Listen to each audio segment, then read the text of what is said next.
on my fingers with the scent of your hair and cigarette ash in the air. My fingertips are stinging from all their overuse and my voice from the singing.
Councilmember Robinson. Here. Councilmember Siemens. Present. Councilmember Snipper. Here. Councilmember Wright. Here. All right. I hope our council members who were under the weather on Thursday make it this evening, since those seats are empty. And maybe once they do, maybe I'll leave, because now I'm the one that's under the weather this week. Oh, no. So, does the council members have any comments? Yeah. Anybody want to announce any sickness? Okay. So I just did want to mention the Children's Day celebration on June 1st. That's this coming Sunday from noon until 4 p.m. at the Piney Branch Elementary School. And we hope to see everyone there. And I'll just mention real briefly that council members Siemens and Wright and myself were just at an event a short time ago recognizing Bombay Gaylord Restaurant in Silver Spring for sticking it out for 10 years in downtown Silver Spring, starting out when downtown Silver Spring wasn't as active and didn't look like it does now. So we thank them for sticking it out, and I commented that we were there representing the many residents of Tacoma Park who patronize that business, and that we were hopeful to annex downtown Silver Spring.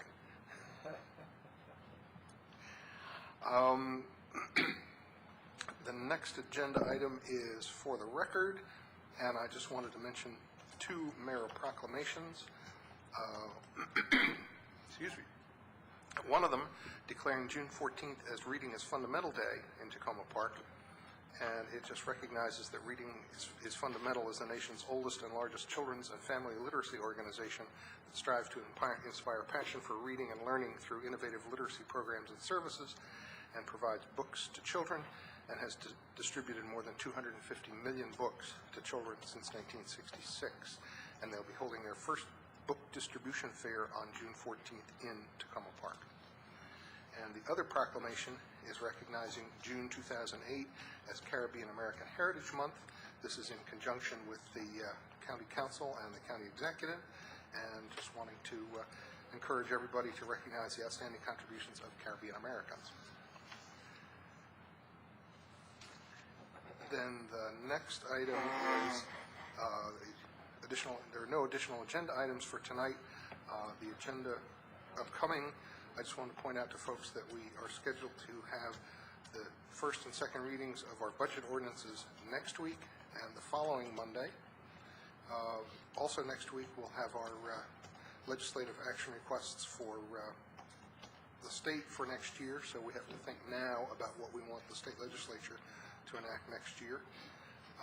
We'll have a discussion on city committees next week, and we will also have, not next week, but in upcoming weeks, we will have updates provided by County Council members Elrich and Urban. So those are both on the schedule.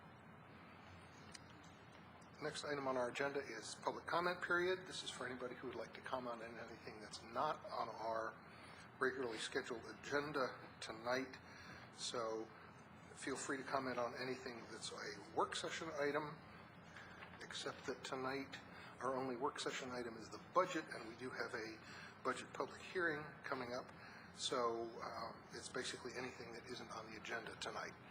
So if there's anybody who'd like to speak, please come to the podium and identify yourself, and you have 3 minutes, and the lights indicate as time is running down, and there should be a buzzer at 3 minutes.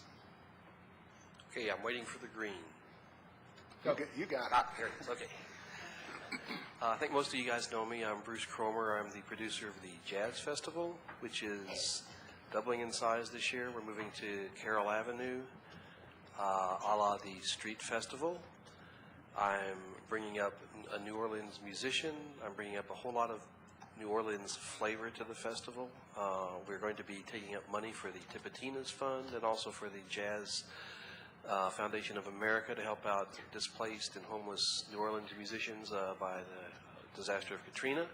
So I'm trying to make a permanent connection between Tacoma Park and the city of New Orleans there.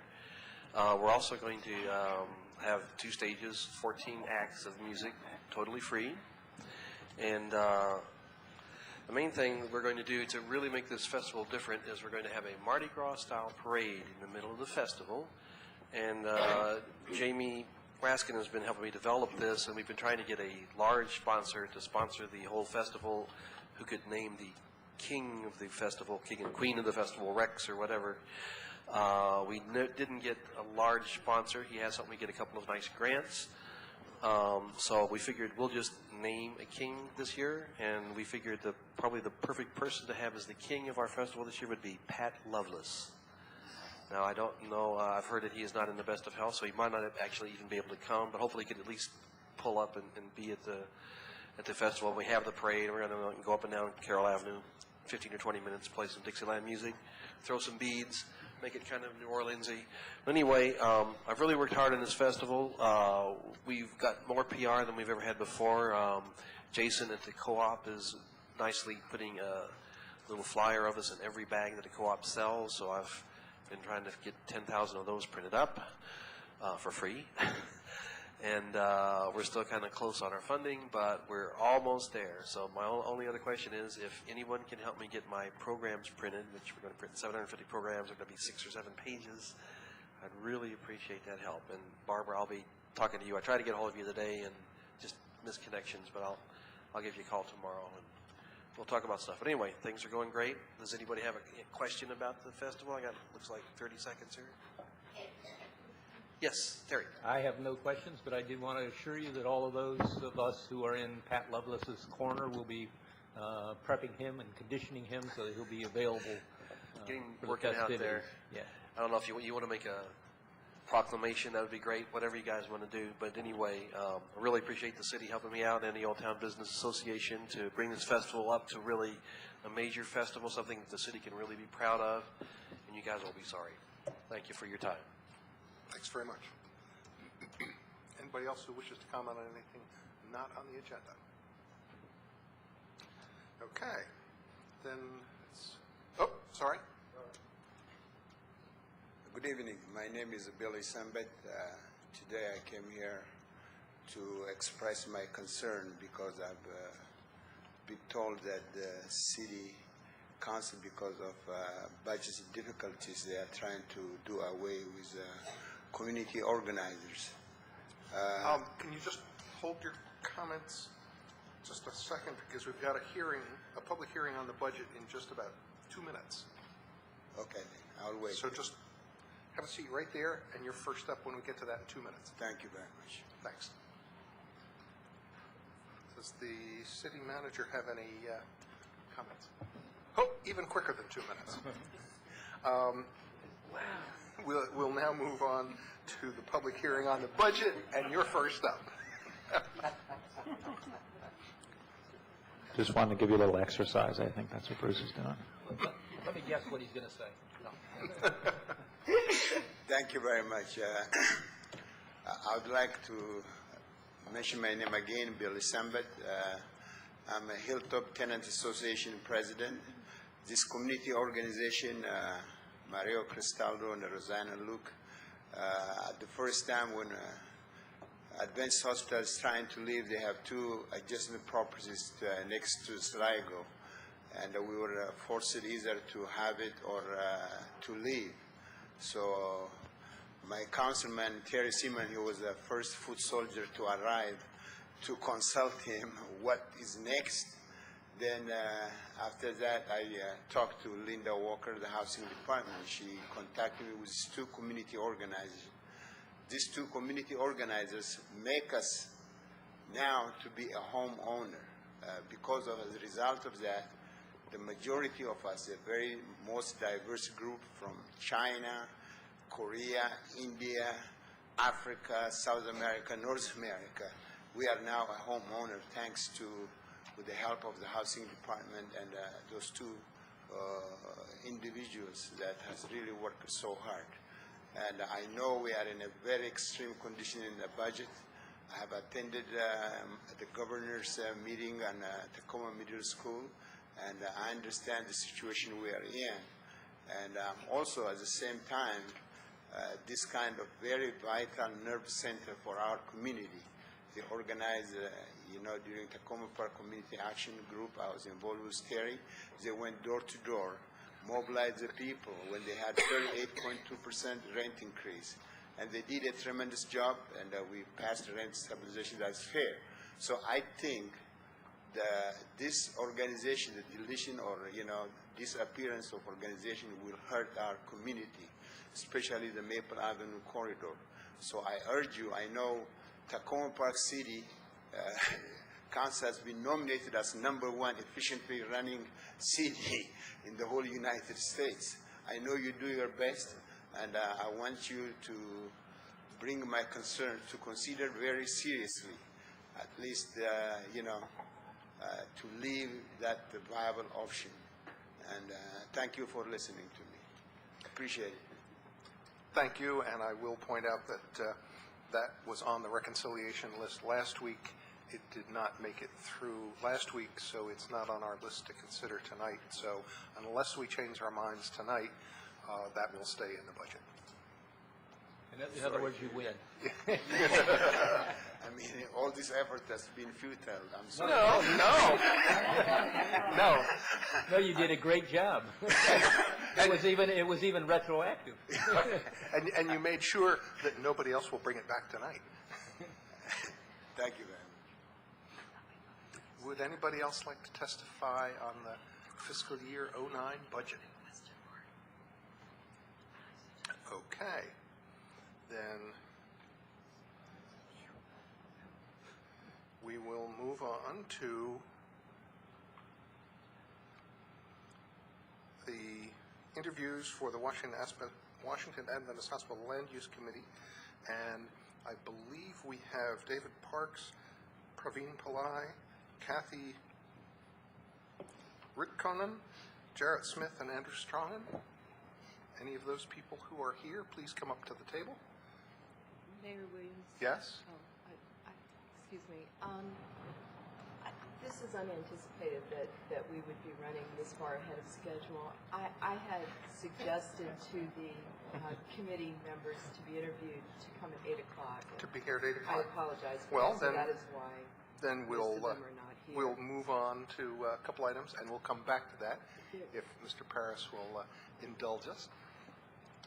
He gets special extra credit for being here at 7:30, and he gets named first, and he gets to do extra work on the committee, since we know he'll be available for it. We'll skip that item, and we'll head to the resolution providing, are we going to be catching anybody else by surprise moving this fast? Who wants to come and comment on this?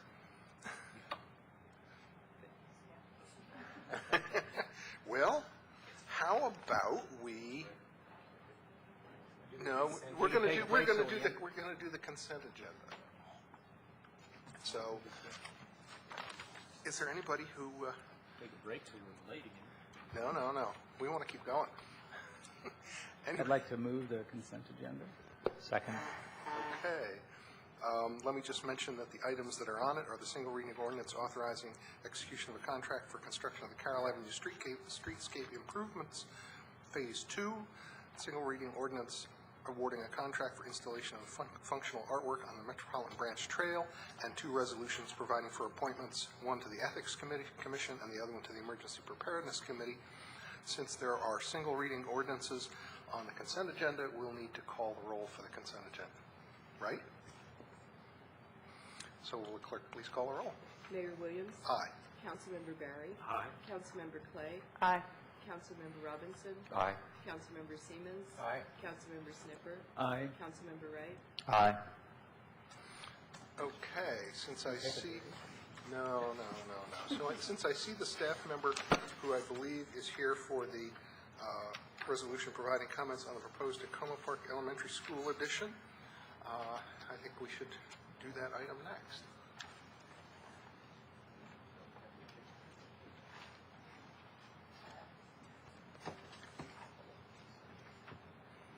We're moving a little faster than anticipated. Good evening, Mayor and Council. I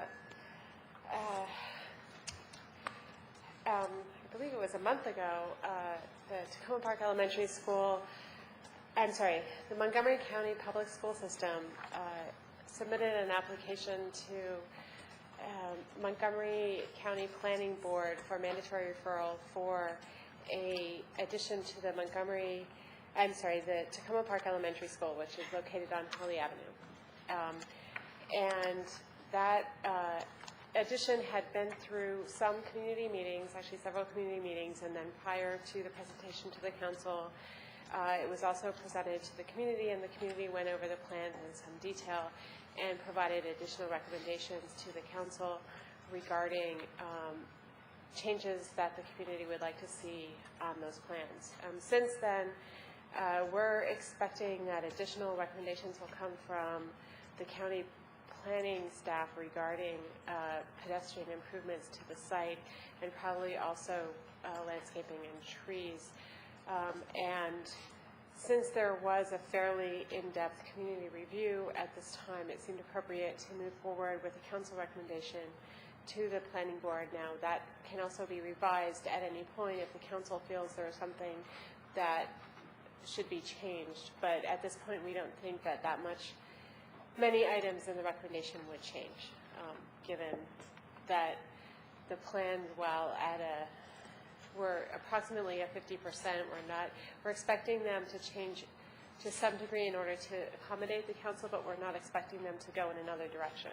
So we're fairly confident that this is a good time for the council to comment on the plan in order for that to be incorporated in the staff report to the planning board when they make their recommendations to Montgomery County School System. Thank you. Are there any questions from council? I think I see a digit coming up here, Councilmember Wright. Councilmember Stibbs first. I believe this is addressed in Section 1, but there was a lot of concern about the pedestrian connections, and I guess I'm a little unclear about the connection that was proposed from the, let's see, what is it, the driveway entrance that goes off Philadelphia. There was proposed an additional walkway there. Is that included in here? Is that what the one that says along the parking lot driveway? Yes. Yeah. That is from the city parking lot at Philadelphia and at Grant Avenue. Yeah, Grant Avenue, yeah. So that would be those two entrances, adding a stairway and then improving the existing asphalt pathway from the parking lot. Okay. There was one at the corner too that was asked for and proposed, but I don't see that one in. Do I have that right? We're talking. I was just talking. I don't think that I think Alana is saying that is not on this plan. Am I right in that? That's correct. It's not in. It's not on the plan. It's this is the plan that was submitted to Park and Planning approximately a month ago. And so as they further develop the site plan, these are the things that we want to see on the site plan. In this list. And Right. That's what I was asking. Was it Yes. in the list? gotcha. The addition, I'm sorry, it wasn't clear. Okay. Was the addition of that spot, that sidewalk? Right. Right. And is it clear enough that that's in this paragraph? Isn't that your question? Yeah, basically. Yeah, okay. And we were told afterwards that what they would likely do is add it as a separate sheet and then bid it separately from this contract. Put it separately from the contract That it would be bid as a separate bid item from the... as an ad alternative? Right. Alternative? But it's not specified. I'm sorry, I'm adding on here, Ruben, but it's not specified in Section 1 that we're asking for one at that corner. I see unless I'm wrong, I see all the other ones that are indicated, but I don't see that. And it would be easy for me to misinterpret this paragraph and miss that there's a request for a sidewalk or an access at that corner of Philadelphia in the city parking lot. Correct. Or, no, maybe it's true. From the city parking lot at Philadelphia. All right. And at Grant Avenue. So those are two separate ones, I guess. But I think it would be good to clarify that it's going to need to be a stairway. I mean, it's basically a stairway up there. That's what it would be. Right. And that, Maybe you could say, if there's still room here. There's room. A stairway at the intersection of the city parking lot and Philadelphia. Seems like that would be the clarification. I'm with you, Ruben. I was kind of looking forward to. I just want to be clear about it. That's really the issue. Wordsmithing is, you guys can do wordsmithing. So if after the comma after Philadelphia Avenue, add in a stairway from the city parking lot at Philadelphia and a pathway and improvement. How about 2 connections from the city parking lot, Okay. a stairway at Philadelphia Avenue, and a stairway and walkway at both Philadelphia and Grant Avenues?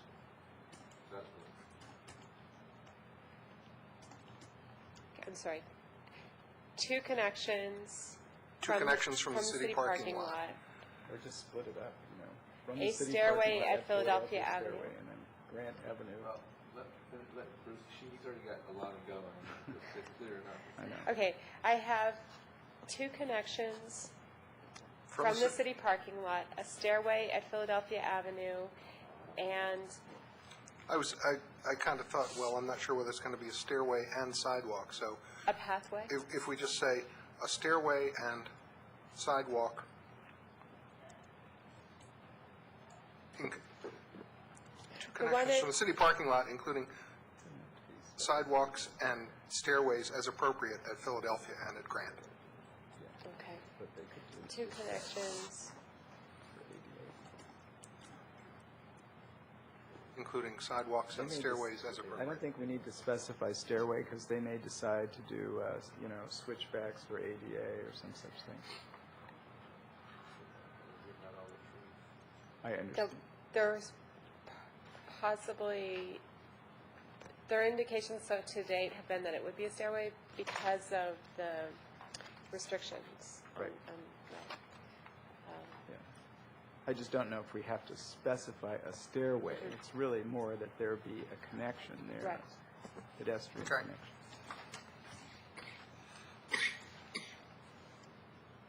Okay. Are there any other issues up here? Would somebody like to move the resolution? We're going to do questions. I just don't want to forget to get it on the floor. Move. Okay. Move the resolution. Second it. Okay. Moved by Councilmember Wright, seconded by Councilmember Snipper. Councilmember Wright. Okay, I had a couple things. One was, I wasn't sure if Section 3 and Section 5, Section 3 being the large shade trees be planted at minimum of 20 feet and a maximum of 35 feet on center along all on-site walkways, public sidewalks, parking lots, and driveways, and Section 5, which is the landscaping installed in front of the retaining wall, shall have a naturalistic forest appearance with 75% evergreen foliage with a canopy or varied heights at maturity and a variety of textures. Whether that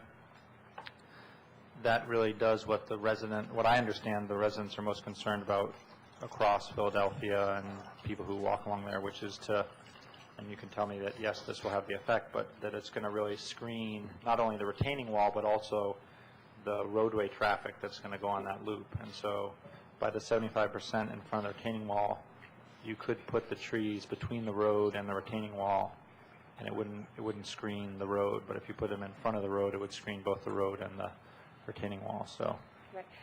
The 75% refers to the proportion of evergreen to deciduous trees, whereas the expectation and what they're showing on their plan is that all of the area between the sidewalk and the roadway, and then the roadway below and the roadway above, would have landscaping.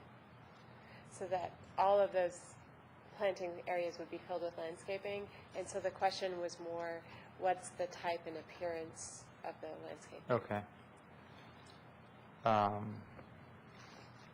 I guess just the phrase that the landscaping installed in front of the retaining wall could lead them to think the evergreens could be in front of the retaining wall, but not in front of the roadway. So if we could just, I won't wordsmith, but if we could just clarify that. Retaining walls and bus access? Whatever they call that in their plan, that the loop The up. sidewalk. It's really between the sidewalk and the retaining wall, Right. because the traffic loop goes in the middle of that, between the sidewalk and the retaining wall. Yeah, I don't remember. Kind of that S-loop thing. How A little hard about to see on the maps, but in front of the retaining wall and along the bus access? I mean, the important thing is just that it's between bus access and then the road to Philadelphia. Okay. And between the bus access and Philadelphia Avenue. Right.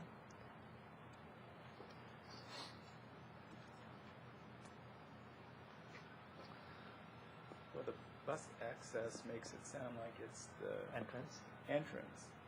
I think using the sidewalk is a better marker. I don't have the map in front. I didn't print it out. Well, it's really hard to see on the thing we got, but Are we talking between Philadelphia and the building? pretty much, except that in front of the building is this road, and then in front of the road is How the about- retaining wall. The bus drive aisle, which is very plannerly, technical The bus drive, aisle. and that means both sides of the road. I think she's saying that's a plannerese term that Right, they'll all for understand. the area of the parking lot where you have vehicles that are supposed to be going back and forth would be your drive aisle. And if we specify the bus drive aisle, then it'll specify this particular loop as opposed to the car loop, which is going to be off of Holly. No, I'm not communicating this well, I think I can see.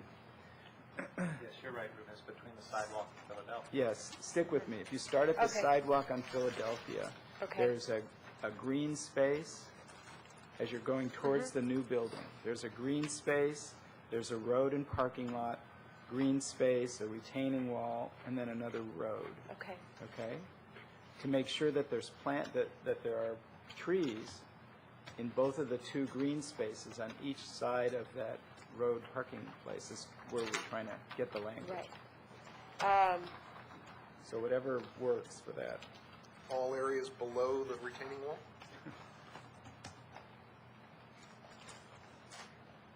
We're Does just that do it? the landscaping between Philadelphia and the retaining wall. Okay, so that the landscaping installed between Philadelphia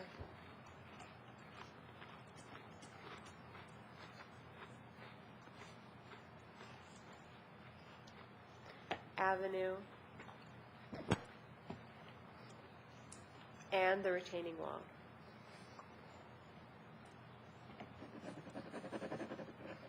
Shall have a naturalistic forest appearance.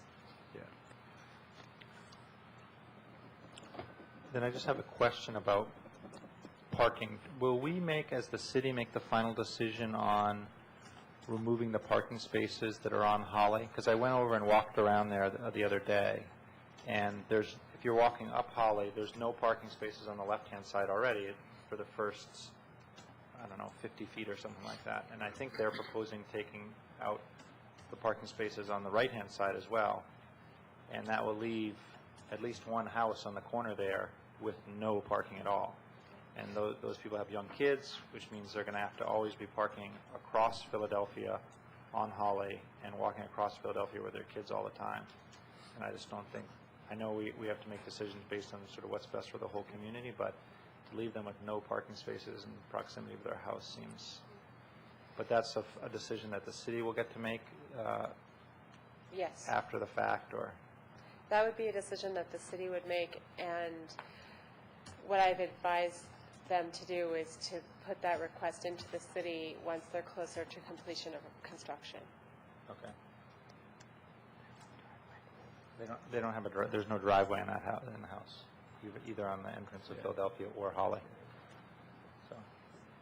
And they specifically, and that was brought up at that meeting. Right.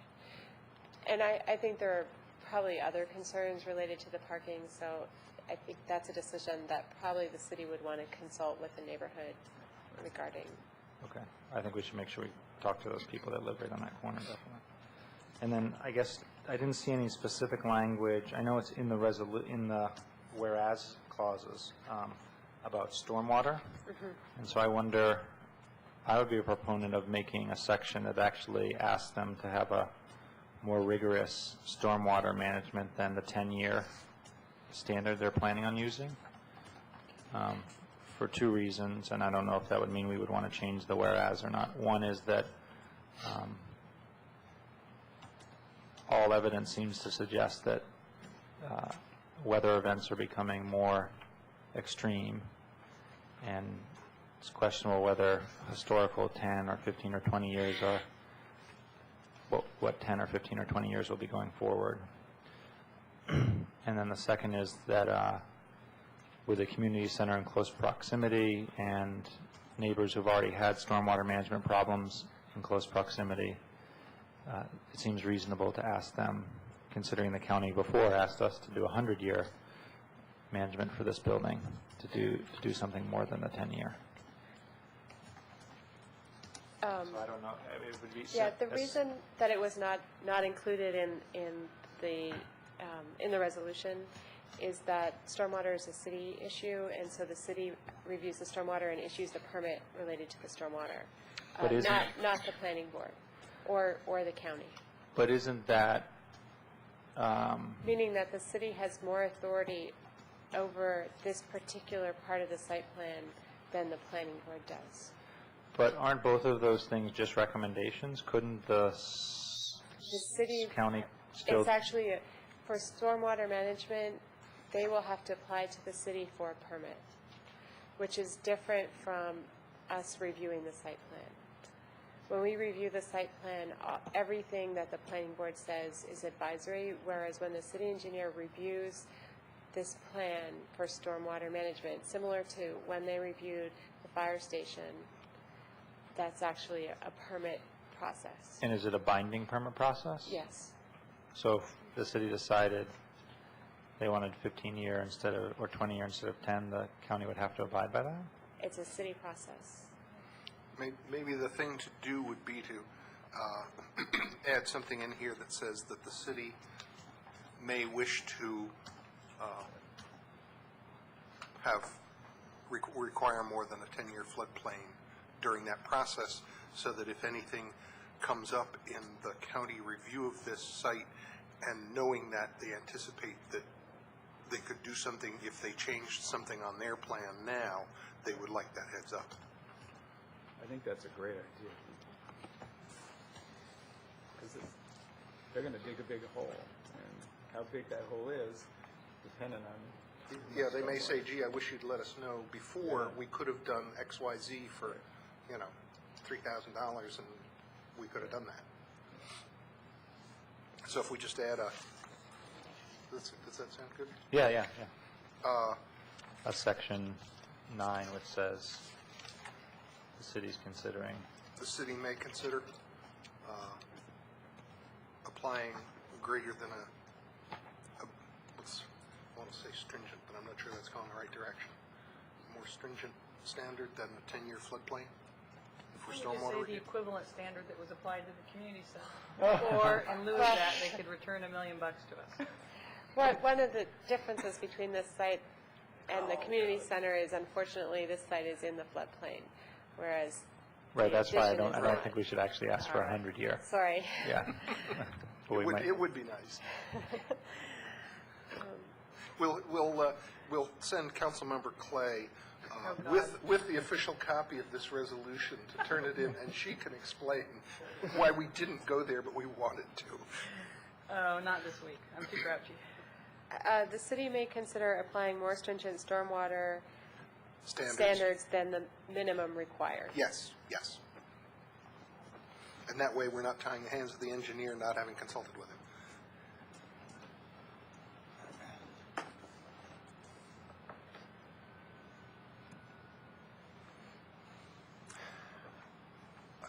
Is that your list? Thank you. Any other questions?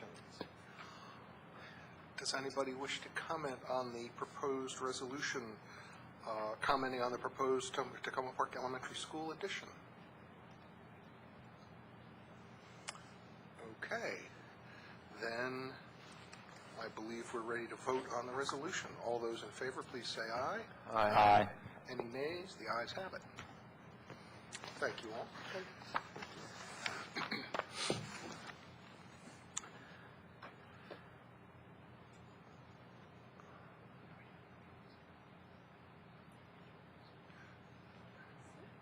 Does the clerk advise that we go back to the item we skipped yet? I'm not sure who else is here. We might don't see him, just don't. See, I don't either. Hi. Why don't we, it was scheduled for 8:10 and it's 8:06, so I think we can go ahead. We'll now go back to the item we skipped, which is the interviews for the Washington Adventist Hospital Land Use Committee interviews. We have 5 names. I think most of you are here. If you'd like to come up to the table, that's David Parks, Praveen Pillai, Kathy Ritkanen, Jarrett Smith, and Andrew Strongham.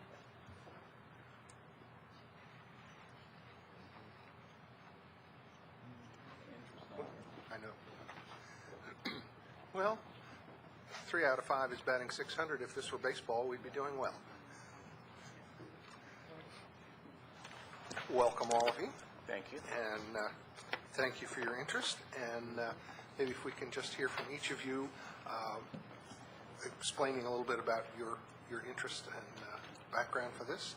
And we'll start with you on this end, if you can. Jared Smith. I live right around the corner from the site. I'm a commercial leasing broker. My office is in Bethesda.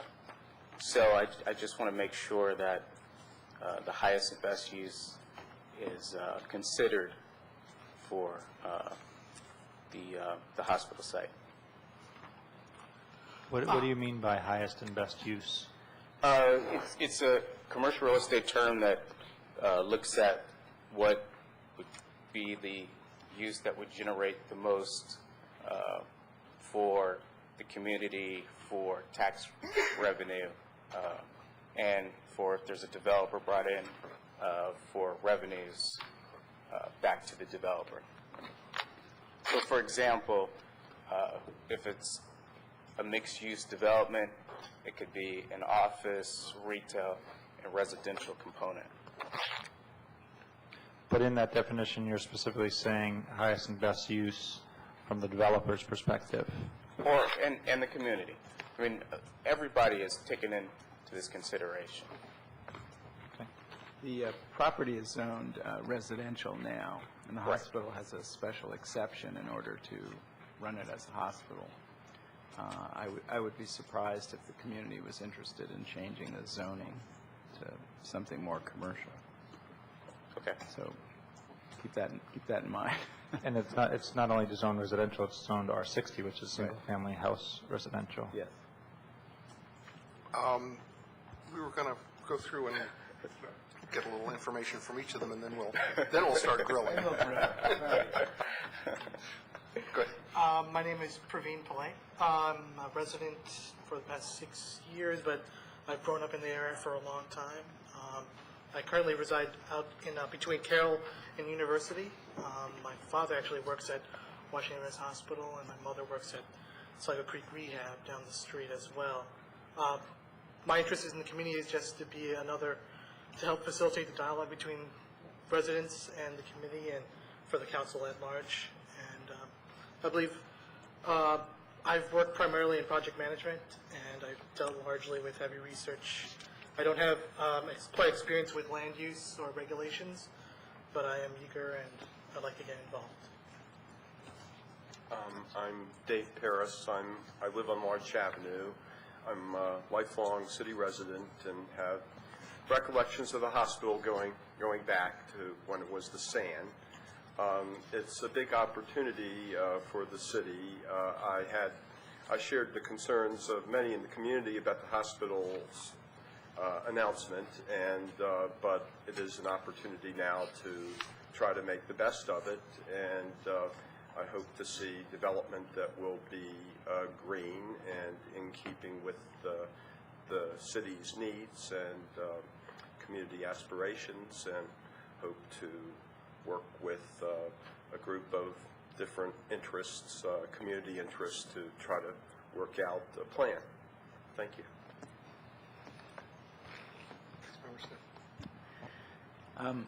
I'm very interested in that hospital site.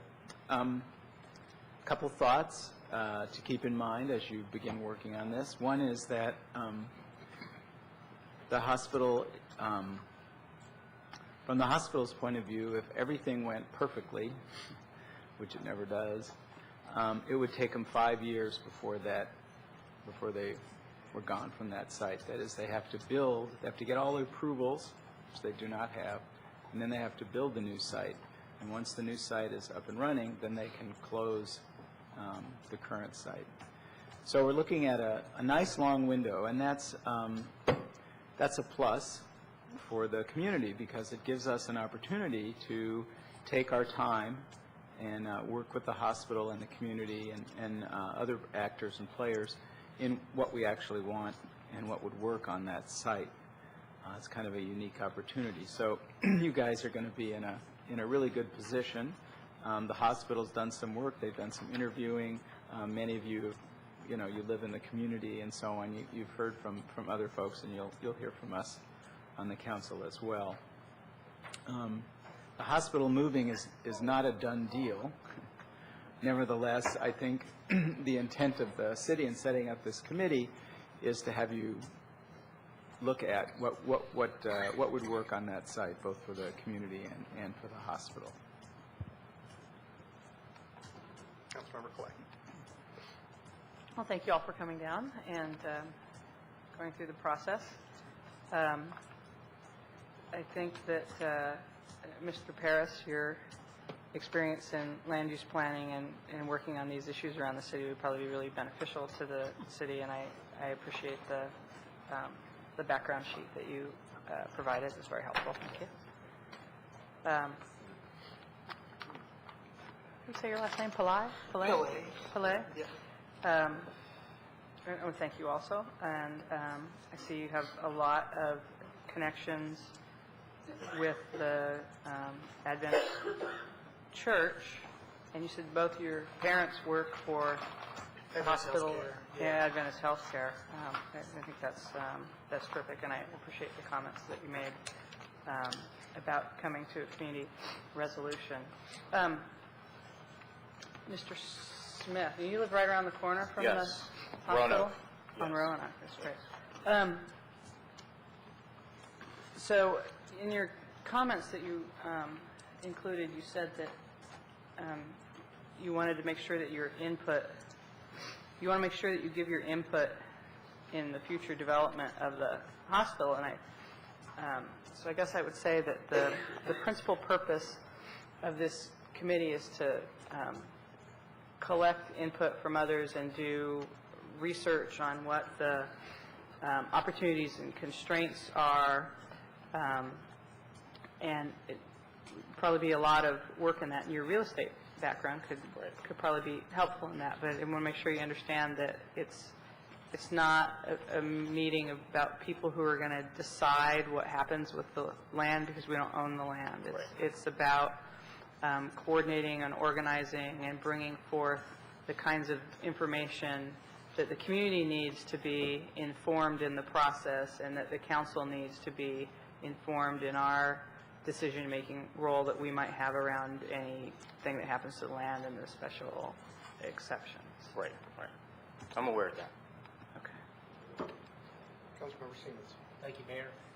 Mr. Smith, I'm intrigued by your highest and best use term, real estate term. That's a planning term, by the way. Okay, I'll give it to planning. But I'm curious on whether highest is talking about just dollars, and whether best, how best calculates in, and I'm thinking about best for the community, how it calculates in services that might be provided rather than just development. Well, all those factors would, for a site like this, all those questions would have to be put into answering the question. It's not just going to be from an economic standpoint of whether or not this site would work for a developer, but it would also have to be, what's the best use of the site for the community. All these elements are going to have to come together to determine, should it just be a park? Should it be some green building? Should it be a retail piece, or maybe senior housing that fits in with whatever's left over from the hospital? I think, it's a term that takes all this into consideration. Thank you. I appreciate the kind of strategic approach. Thank you. Councilmember Wright. I just want to say thank you to Mr. Paris for volunteering to do this. I've had the pleasure of working with you on the Metro issue, and I appreciate your objective, thoughtful, and thorough approach on that issue, and I'm glad that you'll also be joining this committee to take that approach with the WAS site, so thank you. Okay. Thank you all very much. And I think we have at least one more set of interviews for this committee. We've already had, I believe, 2 sets prior to tonight. So we have a little bit more work to do and more interviews before we name the committee and get it up and running. But you'll hear from us as soon as we do. Okay, thank you. Thank you.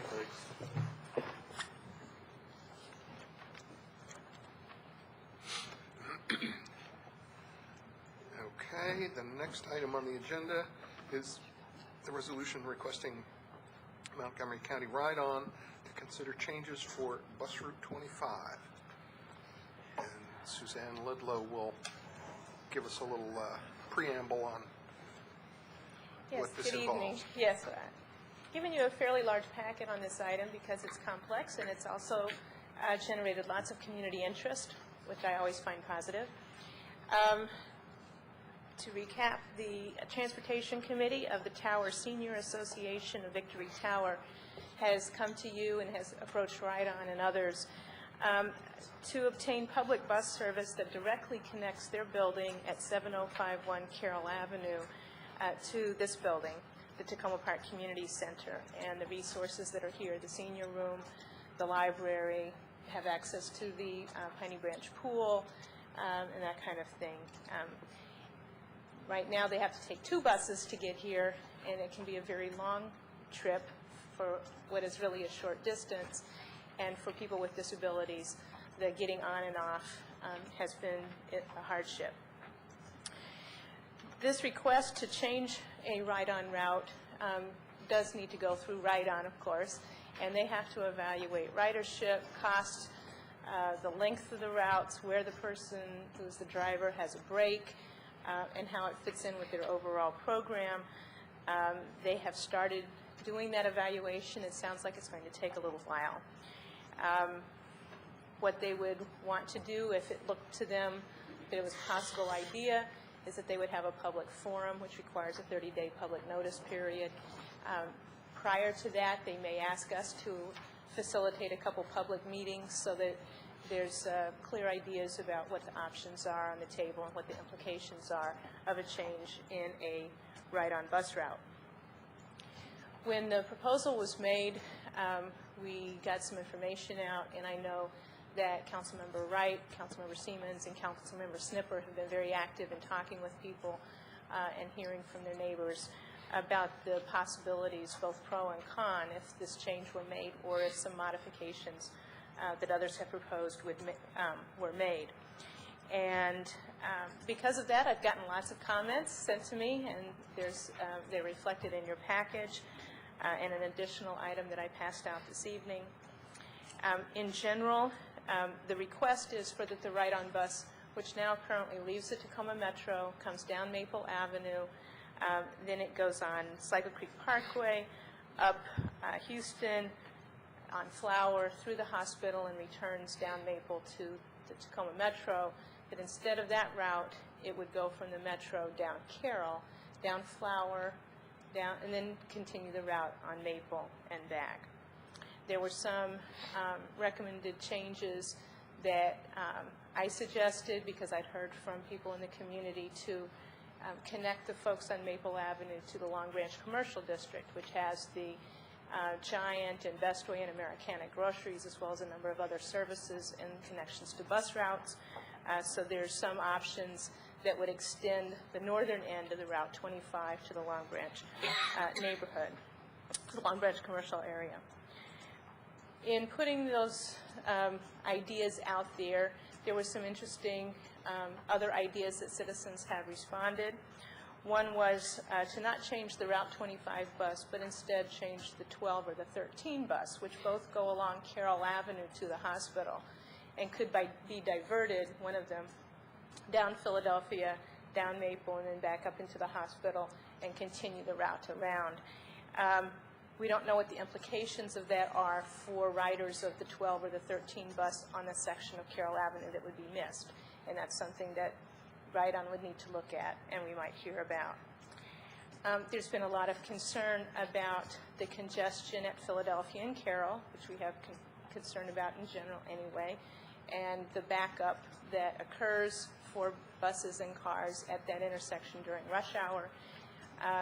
There's thought that putting more buses on that segment would make it worse, that the length of the trip would be too long for people from Maple Avenue, say, trying to get to the metro. And so there's been quite a lot of email traffic about that with different options, including possibly routing a bus down Tulip Avenue or doing some kind of a turnaround within the Victory Tower parking lot, going back to Maple and then down. All that information is included in the package. We have a draft resolution that essentially calls on the county Ride-On staff to evaluate these options and see if there's a way to find a solution for the people at Victory Tower to get to this building, while also addressing some of these other concerns from other residents that have developed during this examination period. You have a question for Suzanne? I guess it's not exactly a question. I'll move the ordinance or the resolution. Did you finish your? Yes, that's fine. Okay. Second. Okay, it's been moved by Councilmember Siemens, seconded by Councilmember Wright. Other council comments? Councilmember Siemens. I would, listening to Ms. Ludlow's presentation, reminds me that sometimes it's better to identify the problems that we want our government friends to solve rather than to tell them how to solve them. And I appreciate the fact that that's the direction this resolution has gone. I think there are several things that I want to make sure that are said in the resolution. One is that we are able to provide a direct link between Victory Towers to the Tacoma Park Community Center is certainly one of the strong goals that we want to attain. But another one that I've heard from many, many of my constituents, and I'll remind you that the Maple Avenue corridor is probably the highest use of public transportation of any of the neighborhoods in the city. And one of the goals that they would like us to attain is to avoid the speed bumps on Upper Maple Avenue because they are, as Mr. Lovelace has told us a number of times, but many other residents of the Maple Avenue tell me, they're very hard on one's back when the buses go over those speed bumps. And then another goal that you do address in this resolution is desire to have a direct link between Maple Avenue and the commercial district in the Long Branch neighborhood. And that's just been a couple of the options in the packet that we're sending them, but I would like to list that specifically as a goal of this, that we're asking the county Ride-On people to address. You know, there are other things along the other destinations along the route for the 25 bus, but as you said, I'm not sure that the 25 route is necessarily the one that has to change to address all of these goals. I think, you know, if it means changing a couple of different routes so that the residents have access to those points without having to make transfers, that would be adequate. Thank you.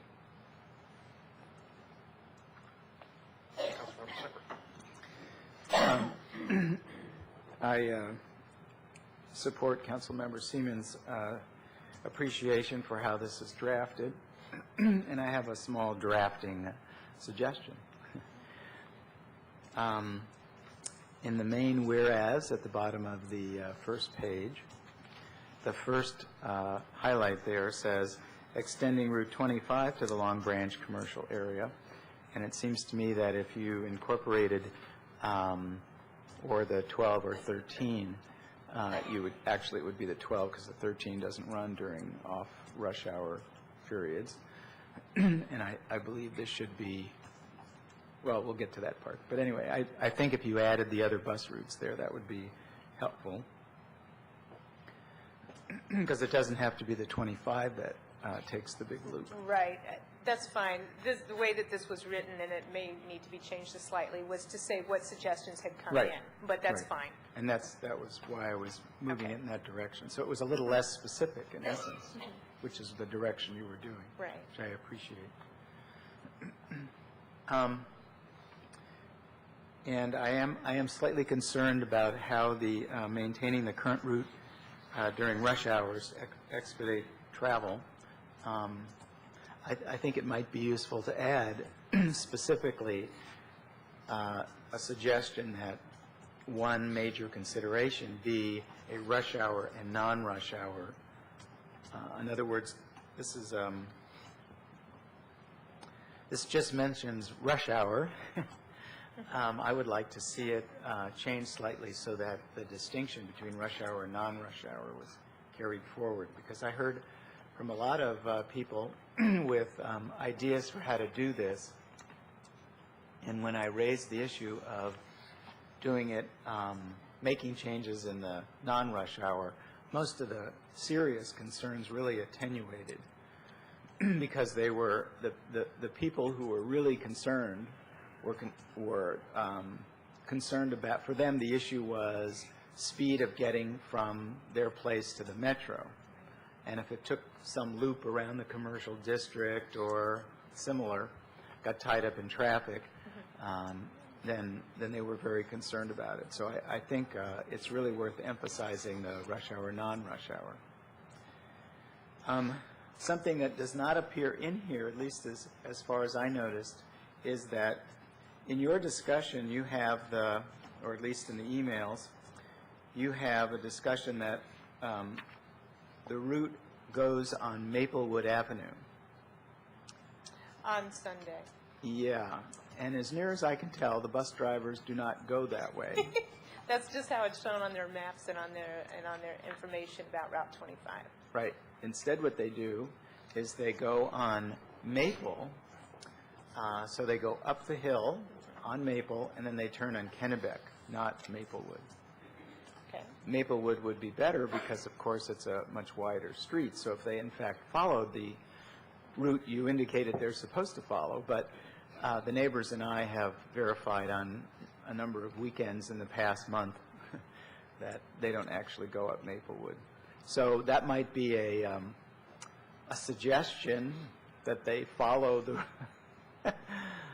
Maplewood route, because that's Maplewood's much wider there, and it's a shallower turn and so on. Right. If I might, as we look at this for the resolution, there may be some wording changes we can make here. The other thing that we can also do is have a cover letter that explains some of the other concerns. Yes. One of the things already in my conversations with Ride-On was that they have been looking into the claim that a number of people have made that the 12 and 13 buses come at about the same time, kind of in little packs. Yes. And so then you have a long time to wait till the next bus. And so they're interested in looking into these various issues, and this sounds like one of those kinds of ones to look Right. at. Now, one of the problems is there's only 2 13s that run, as near as I can tell. The 12 runs more frequently. And the 12 is a pretty long route already, since it goes from Silver Spring. So it doesn't take much to delay or... Yes, and one of the other things, just for the people's information, I didn't include in the cover page, but right now Ride-On is looking at the timing of all of its routes, because the Silver Spring Transit Center will mean their construction will mean that all the routes in this area will be adjusted. So just a heads up that the system that's working right now will be changed somewhat as the construction proceeds at Silver Spring. The other suggestion I have is one that's a bit unlikely, but would be, I heard from a number of folks.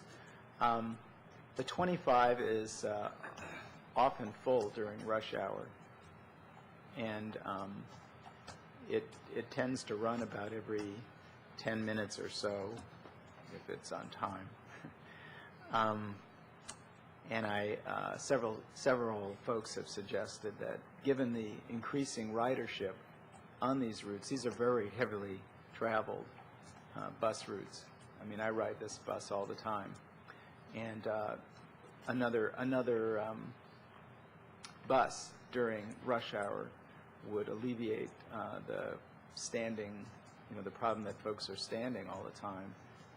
One of the concerns I had, but if you switched to doing the alternate route in non-rush hour, it wouldn't be such a problem. If you had a whole bunch of additional passengers getting picked up, those buses are full now, so it's hard to imagine adding a lot more folks to them. Right. Without adding an additional bus. And again, this is the kind of thing that Ride-On is looking at. They would also look at which kind of bus. Yes. Which style of bus is appropriate. The one that's in use now for the residents on Maple Avenue between Philadelphia and Carroll is very clear. It's supposed to be one of the smaller gas-powered buses. Ride-On is moving away from those. They'd rather have hybrid or the clean diesel buses, ones that are longer and actually are narrower than the small bus. And so all of these kinds of things are things that they will be looking at. The other consideration, too, is that if you had passengers who needed assistance getting on and off without rapid accessibility things on the bus, you would really delay the route.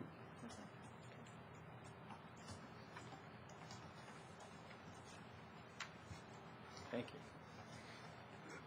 If I can just add that it was interesting that I think it was today's Washington Post that had an article on the bus routes throughout the region and how they're needing to look at and readdress capacity and timing and any number of other issues as there's gas prices go up. higher ridership given the current and potentially long-range situation with fuel prices, which of course will impact the bus systems as well. Councilmember Wright. A couple comments. It would seem that with all this increased ridership now and in the future, it wouldn't make a lot of sense to build a lot of housing, land-intensive housing right next to a metro station and basically limit your ability to have future bus space. A side comment, though. Should we send you with this one? Exactly. I guess I really like both Ruben and Terry's comment about focusing on sort of the problems we're trying to address in the resolution. So maybe the idea that the 25 bus route change becomes one of the options that could be proposed and given equal billing. I would say I'm incredibly committed to this, getting the residents of Victory Tower better access to the community center. I think it has the potential to be a contentious issue already based on the emails I've gotten. And I think we have to, we'll have to look at all the options that Ride-On investigates and encourage them to look at as many as possible, and hopefully it will inconvenience as few people as possible, and we'll get a good outcome. I did have a couple questions. One was, one has to do with the differing times of the routes. So does Ride-On do this? I know that there's sometimes they don't run a certain bus at a certain time, but would they actually have a bus take one route at a certain time and a different route at another time? Is that something they would even consider? There are buses that go just at rush hour or have different routes at rush hour. They usually serve a particular, like a large federal facility or whatever, to accommodate those needs. The difficulty, I think they don't like doing that because you could be waiting for the bus thinking, oh, there's still another bus to come in, and you're not on the section that gets served, and you're out there waiting for a long time. Right. So there's a tendency to try to minimize service changes by hour. Yeah. Whether or not that would be appropriate here, certainly it's something that Ride-On would look at. Then the other concern, I guess a concern I have about that is just a more thorough conversation with the residents of Victory Towers about what time they would need the bus, because I know one of the things that residents there have talked to me about is being able to use the swimming pool, and since we've now seemed to strike a deal with the county, but one of those swimming hours times is before school, so pretty early, and which might be in the rush hour time. And then if we're not going by there during rush hour, then it sort of defeats the purpose of. The other issue that has been raised are people trying to get to the hospital for early appointments. Right. And the current buses that run along Carroll Avenue kind of dump people at the base of the hill on Carroll, and you have to walk up to the entrance, whereas some of the Route 25 comes into the property itself by the door. And then what's the process? So say Right On looks at this and they come up with, I mean, I'm open to looking at all options. Some options I'm sort of worried about, like the idea of the buses going down Tulip Avenue. I know that school buses go down there occasionally and UPS trucks, but I just don't think it's wide enough to have, I see it on Maple Avenue and where I live, you know, the buses have trouble getting by when there's two coming in the opposite directions, which happens frequently because it's a relatively short route and there's a fair number of buses on it. So what's the process by which if they come back and their solution really is not something that we're okay with? Well, it sounds like they would be looking for a lot of back and forth with us and with the community. Certainly, if there's a particular direction that you feel very strongly about that you want in this resolution, you can put it here. Otherwise, there's other kinds of things that would come out as part of the discussion. At some point, they will come up with their proposal, and if they feel that it's something worth moving forward on, then they would have that public forum, which is the opportunity for us to formally, in the community, to formally comment. So I think that it's kind of up to the council about how you want to request Right On to look at it, but certainly it does not at all preclude those kind of comments that that one doesn't seem like a feasible option. Yeah, I wouldn't take anything off the table yet till they study it. But, and then the last comment I'd have is just in the cover letter, I think we also might want to ask them to look at when the 25 bus in particular, but maybe other buses are leaving the station versus when trains are coming in. Because we saw a number of comments saying that the timing was off on it. Yeah, particularly maybe a little bit after what would be considered peak rush hour, 6 o'clock, where people are really looking at the bus as an opportunity for a safe way, because they are at times concerned about walking from the metro. And, stories about the train coming in the bus leaving at 25 past and the train arriving at half past, and, it's never there, and then they have to wait 20 minutes, or it just seems, so if we could ask them to do that. That's thanks. Councilmember Siemens. Just to follow up to Councilmember Wright's comments on timing, I would say that the majority of the Maple Avenue residents who are interested in these changes for shopping purposes and avoiding the speed bumps go to bed right after dinner. But just timing-wise, it is a daytime issue, not an evening issue. Councilmember Robinson. I'm in favor of this change, and particularly because it starts linking, or it links in large part Old Tacoma and the Junction and City Hall here and the community center, and that's very important. Those are isolated in that regard. It's hard to get there from here, so I'm very much a proponent. Councilmember Smith. One suggestion on the resolution here is in the section at the bottom, the whereas, where we list some examples of possible changes. Perhaps we could soften the wording a little bit. Instead of saying including, we might have like, for example, or such as a way of indicating that this doesn't preclude other ones. It's not an exclusive list, in other words. It's the idea kind of to emphasize that. I would accept that as a friendly amendment if Mr. Wright would. I do. Sounds like a marriage vow. Sounds like a marriage vow. It may be appropriate, and I'm looking back over again, that, the key portions here in the resolution are the be it resolved clauses, and perhaps there's some direction that we can give in that clarifies some of the points that you've made here. Okay.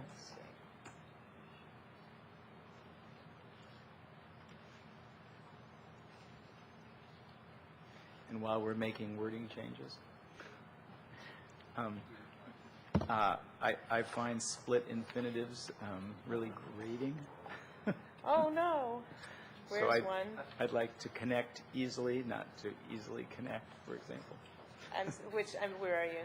Oh, at the be it further resolved, since you highlighted that section. Next to the last line. Next to the last line. Okay. Any other changes? This is great. Okay, would, Do you trust me to try to make these changes and just send it back out to you? I mean, I think I understand the intent here, but some of this is just a little foggy in terms of the actual wording. we'll let you make the changes while we're getting public comment. Okay. I would just say thank you to Suzanne for incorporating. I've seen so many comments on this, many of them to I agree. both of us and Ruben in particular and Terry. So I thank you very much for trying to do the best to incorporate all the different ideas and thoughts. Thank you. Are there any members of the public who would like to comment on this resolution?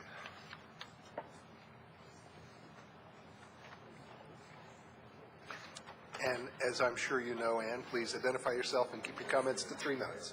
I'm Ann Ludlow. I'm a resident of Victory Towers at 51 Avenue, and currently president of the Tower Senior Association, which is the residents' organization there. And first of all, I say thank you for the great support that you have given to us for our proposal, and that you've taken it so seriously, and it's looking like it's going to have some broader publicity, some broader expression, and we really do appreciate it. As we said, our concern was to have some better transportation from Victory Tower to the great facilities here at Philadelphia, the library and the community center, and hopefully the swimming pool, and that these things are not just certain midday hours, so we're a little concerned about how the rush hour possibilities would work so that we don't get left stranded at the swimming pool for hours or something. So that needs to, hopefully we can work that out. But I do want to say that I support the resolution with these conditions and changes, and look forward to a time when the public can be also included in all of this. Thank you.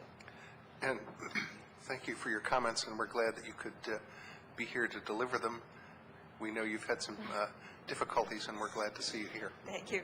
We have a group from Victory Tower here tonight, and a couple of them want to say a few things too. Okay.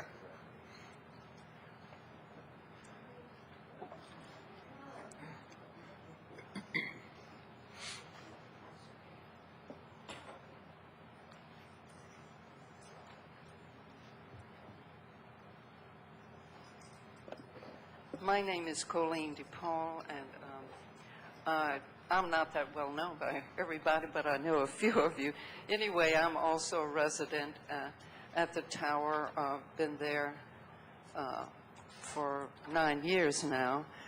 Been fortunate enough that I'm still able to drive and everything, but after this community center, well, first of all, I just want to thank you all for all the hard work that Suzanne has done here, the city manager's office and the mayor first listening to our group, and then the city council also considering the whole thing. But I wanted to say that for myself, it wasn't until, well, I was taking a specific classes here, part of the recreation department programs, and the library coordinate in a wonderful seniors room where we have computers, and then we also have instructors and classes and everything.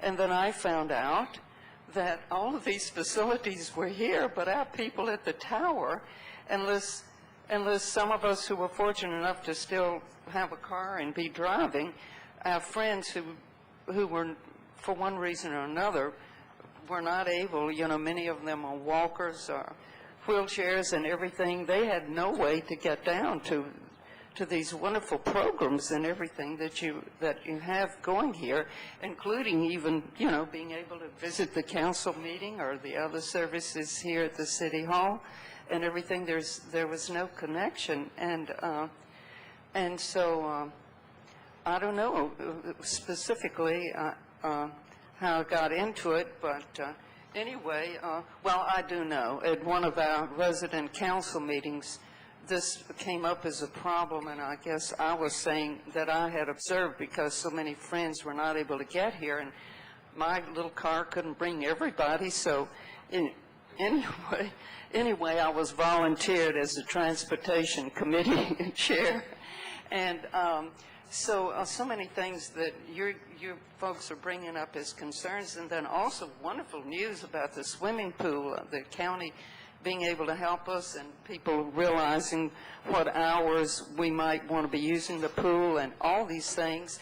And then for myself, when I do go down into the district as a tourist or whatever, I always use the metro and don't drive that way. And the other day, by mistake, I got caught in the rush hour, and all of a sudden I thought, gee, this is how it feels to be in the work world and being caught in all this, so I stood up the whole way back on the metro, and so I can sympathize. Thanks very much. Anybody else who'd like to comment?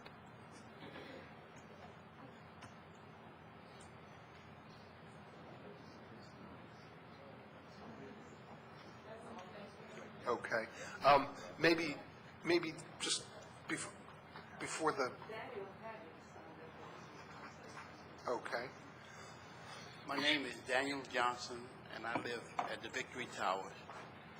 And my cohort here, since that invited me to come down tonight, I usually be watching you on Channel 13, and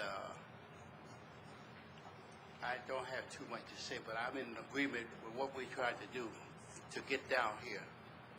And I didn't know they had so much activity down here, for us. But if we had transportation, then you probably will see more of me. Good. Thank you. Thank you. And maybe if all of the other folks who are here from Victory Tower could let us know who you are so we can see who all's here from Victory Tower. Thanks very much. Good evening. My name is Elizabeth Keys. I live on Sherman Avenue. I'm a commuter on the 25, probably 3 or 4 days a week, both directions. I also use it to go to and from TPCDC at the corner of Tulip and Maple. But I'm also somebody who, I have rheumatoid arthritis. I have been wheelchair bound at various points in my illness, and I have profound appreciation for the goal of this. Taking 2 buses as a disabled person, no good. So I speak acknowledging both the commuter concern and the disability concern. I really just want to make a process point. I appreciate so much how the public comments have already been incorporated in this, which I guess is Ms. Ludlow's work. When it goes to the stage of ride-on, convening a public meeting or so forth, my observation of my fellow riders in the 25 is that probably unscientifically a third are MHART speakers and another significant percentage are Spanish speakers, and so for language reasons, I think they were probably the least likely to get the information about this, and I would just ask that we really consider language and outreach issues. And I know the council is sensitive to that, but on this particular issue, given the demographics of the 25, just if we could bring those folks more into the conversation. There was no awareness of it on the bus. Thank you. Good point. Thanks very much. Anybody else who wishes to speak on this item? Any further council comments? I speak Spanish, and I actually talked to a few Spanish speakers on the bus about this to get their input. But you're exactly right; they had not heard about it. And so Councilmember Snipper will be riding the 25. We appreciate that. Actually, I mean, I do think that one of the key points here, and it's been raised by a number of people, is that there be really good outreach on this, and I think it's essential. And I certainly agree the various languages are important, but also just the people that, you know, don't necessarily kind of tune into listservs and things, that there be a variety of ways to get the word out. And did you have time to come up with your proposed changes? You know, I tried something. Let's see if it works. On the bottom of the whereas, at the bottom of the first page, I was adding a third little bullet that might just say, so it'd be such as examining other routes that could meet the needs identified by residents of Victory Tower and Maple Avenue. And I don't know if we want to specify some other folks, but just to try to keep it an open situation, because we've already mentioned 25 and 12 and 13, but I was just trying to be broad with that. And that was a fourth bullet on that would be that would be slipping in a third bullet.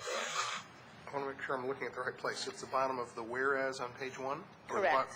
Because I see 3 bullets there already. I know, but it would go before the very bottom one. So you'd Okay. have extending Route 25, modifying Route 12 or 13, and then the next one would be examining other routes that could meet the needs identified by residents of Victory Tower and Maple Avenue. And again, if there's somebody else that we want to specify, but I was trying to be broad on that aspect. And then also to address Councilmember Snipper's comment on the last bullet on the first page, at the end where it says, while avoiding congestion at the Carroll Avenue, Philadelphia Avenue intersection, comma, but using the route proposed by Victory Tower during non-rush hour. So it would be clear that it continues during, we're not just making it a rush hour bus. And then correct the split infinitive, and that's where I left it. Okay. Councilmember Robinson. And then there would be a cover letter with some of these other comments. To what extent does noise come into play? Is the Metro sensitive to noise at all? I'm thinking of Philadelphia going up from Maple to Carroll. Noise certainly does come into play. It's particularly been an issue with the residents of Maple Avenue between Philadelphia and Carroll, who've been concerned who live in the single-family houses there about hearing the buses pass. And their concern about the diesel buses is that they have tended in the past to make more noise than the gas buses. One of the things that they seem to be more responsive now to that as an issue. Ride-On used to contract out the running of the buses in this area, and they've now taken it over. They're not there yet, but I think certainly they understand that these are buses running in very tight neighborhood streets, so sound really carries, and they appreciate, they understand that. How that affects on Philadelphia, I don't know, but clearly lots of buses go in Philadelphia. It's often they're the hybrid Metro buses, and I don't know what the sound differences are of those. Okay, thank you. Councilmember Wright. I just had one quick question. I assume this is the case in the cover letter. We'll CC people like Valerie, because I know Valerie Irvin is very concerned, very interested in this issue also, so it'd be good to keep her in the loop. Yes, I let our county council members know of this early on, but yes, I've copied them on it. Any further comments? Okay, all those in favor of the resolution, please say aye. Aye. Any noes? The ayes have it. Thank you. And we've caught back up to ourselves. The next thing we'll do is take a short break, and we will reconvene at 9:05 on that clock.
Let me just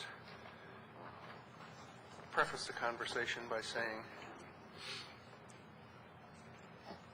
we'll gain brownie points if we get out of here at a reasonable hour. Both with the staff who's working and me who's ready to go to bed from my cold. Just vote whoever I want, and we'll get out of here quickly. Does the city manager have any lead-off comments on any additional items, changes, whatever, anything that we need to know? I sent out an email earlier today just advising you all that there was a formula error that the mayor had brought to my attention. At your places this evening is a revised general fund expenditure reconciliation list. Everything's exactly the same. It's just the bottom line total. That has changed. I also sent the council an email earlier today just noting Brooks' absence from the office. I know that one of the things she has been concerned about, I think, throughout the process is just ensuring that the unrestricted fund balance stays at a level that is appropriate in the city's best long-term financial interest. And I would note that probably some of the tax rate reductions that have been bandied about would probably cause Brooks great this evening. So, with that, I think the mayor will look at the list again on Friday. I think we've sufficiently captured what the decisions, at least the preliminary decisions, were Thursday night. With that, I'd be happy to answer any questions. Councilmember Stevens. Thank you. In regards to the concern that Ms. Brooks raised, it's my understanding that the concern is that we lower the tax rate but don't lower expenses, that we would have a problem, but that if we lower the tax rate and lower the expenses commensurate, then we would not have the problem? I would say, Councilmember Siemens, it depends how far you go in each direction. Not to answer a question with a question. What I had done is try to basically take most of the items that were on the reconciliation list, and obviously I think I'm on record about my feelings about the senior rec manager position. So that was something I have my fingers crossed the council will leave in the budget, but I took into account all the other items, ran through the various tax rate reduction scenarios. Specifically, I looked at a 1/2 cent reduction, a 1 cent, and a 1.5 cent. Truth, I will say that after that I stopped running scenarios, mainly because at the 1.5 cent mark, we were starting to get significantly below that level that Ms. Brooks has felt comfortable with. Okay, but the solution to that is to either not lower the tax rate that much or to find additional reductions in the budget. Or to find additional expense reductions. Okay. Right. I think part of the concern that she and I have talked about is, one is just the level of the unreserved or unrestricted fund balance, but I think also whether or not the cuts that are being made are one-time in nature or ongoing, so that we're not digging, truthfully, into the fund balance to pay for ongoing expenditures. Okay, that's significant. Thank you. Yeah. Okay, any other questions of the city manager? If I have one. Yeah. To kind of follow up on Terry's point, if it came to the point where we were looking to reduce our expenditures, when do we consider that as vis-a-vis the general budget categories for departments and so forth? Is that what we would consider now as we consider a tax rate decrease? You could certainly do that now. I guess from my perspective, that's part of an ongoing discussion the council would have throughout the budget process, but certainly I think this evening we're getting ready to move forward with ordinances, so if those are the type of decisions the council would want to make, I would suggest either doing it this evening or deferring first reading of the ordinance to a later date in June. But we need to have those decisions made before we can actually put together a budget ordinance for your consideration. Okay. And if I can just follow up on that point, that the current time frame is that we will come to a conclusion tonight on reconciliation, and that first reading would be next week, the 2nd, and the second reading on the 9th. If we were to the point where we needed to defer, we have 1 week that we can defer, because that would push things to the 9th and the 16th. Then we have no meeting on the 23rd because we're in Ocean City the final meeting in June is the 30th, and we have to be done on the 30th. So, Yeah. Mayor, if I may, actually passing any kind of ordinance on the 30th would be very problematic because we actually have to essentially close out the financial system for one fiscal year and roll it until those numbers are entered in for the new fiscal year. Essentially, all financial transactions in the city would come to a screeching halt. So whatever you do, please don't do second reading of your ordinance on June 30th. which was my point. Okay. Questions on where we are so far? General comment. I had a question specifically to the city manager. And yours was for the city manager? Regarding decisions we made last week, looking over my shoulder just a little. Hang on a second. Councilmember Wright and then Councilmember Klein. So play out this scenario, city manager, if we decided we want to cut expenditures, would you prefer us to say to you, cut this percentage across the board, or would you prefer us to say to you, we want to cut this amount? What do you think is the best way to go about doing that? I guess I would make several comments. I think if you do across-the-board percentages, I would remind this council that there are certain budgets, the police department being one of them, that is about 98% personnel. You cut a certain percentage, we are talking about reducing staff. There is, in many of the budgets, there is no other way to get to a certain percentage without essentially doing layoffs. I think if you have a certain dollar figure in mind, I guess my preference would be that I come back to the council with some recommendations. Quite candidly, what I think may be cut may not be something this council is comfortable with, so I would suggest that come back to the council. I would personally not be that comfortable with just making decisions in the absence of the council being aware of those and ratifying them. But in that, you'd prefer to be able to weigh in on the suggested recommendations of what be cut as opposed to just be given a blanket across-the-board percentage Yeah, cut. I just think when you're looking at service delivery, there are certainly things that are much more discretionary than others, and I think just to do a blanket across the board by department, like I say, police is the most obvious one. Based on my read of this council, I don't think you'd be happy reducing the patrol presence on the street. So I agree. Thank you. Councilmember Klein. I just had a comment, not a question. I think the city manager has already given us her recommended budget, and what happened the last two times when we've asked for additional cuts is that what came back to us as recommendations were all of the council priorities. So that approach doesn't actually work that well.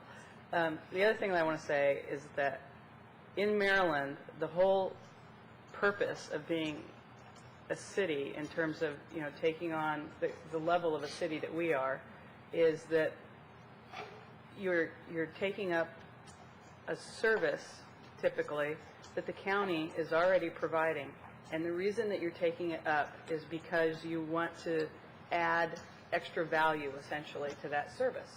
And so if we take approach where we're going to cut the tax rate and then we say, well, take it across the board from all of the departments,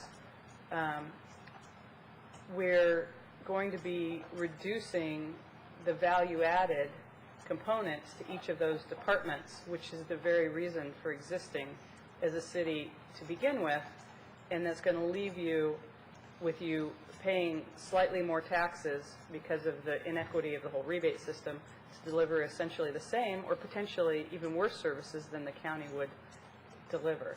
And, I think that we've been talking about this since, I'm sure the council talked about it before I rolled into town, and that was what the whole TASD committee thing was about. It's a really hard conversation to have, but really if the point came where we wanted to significantly cut the tax rate, I think what we're really talking about in terms of being effective governing structure is picking a service that we don't want to provide anymore, because that's going to give us the best reduction of our tax rate while maintaining those additional services that I think, as far as I can tell, in the state of Maryland is the reason for existing as a city to begin with. And if I can just add a sentence on the end of that, the most effective way is to no longer provide a service, and that service would ideally be one for which we get no or practically no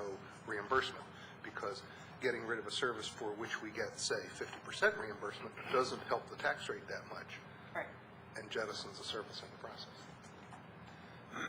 Councilmember Siemens and then Robinson. Thank you.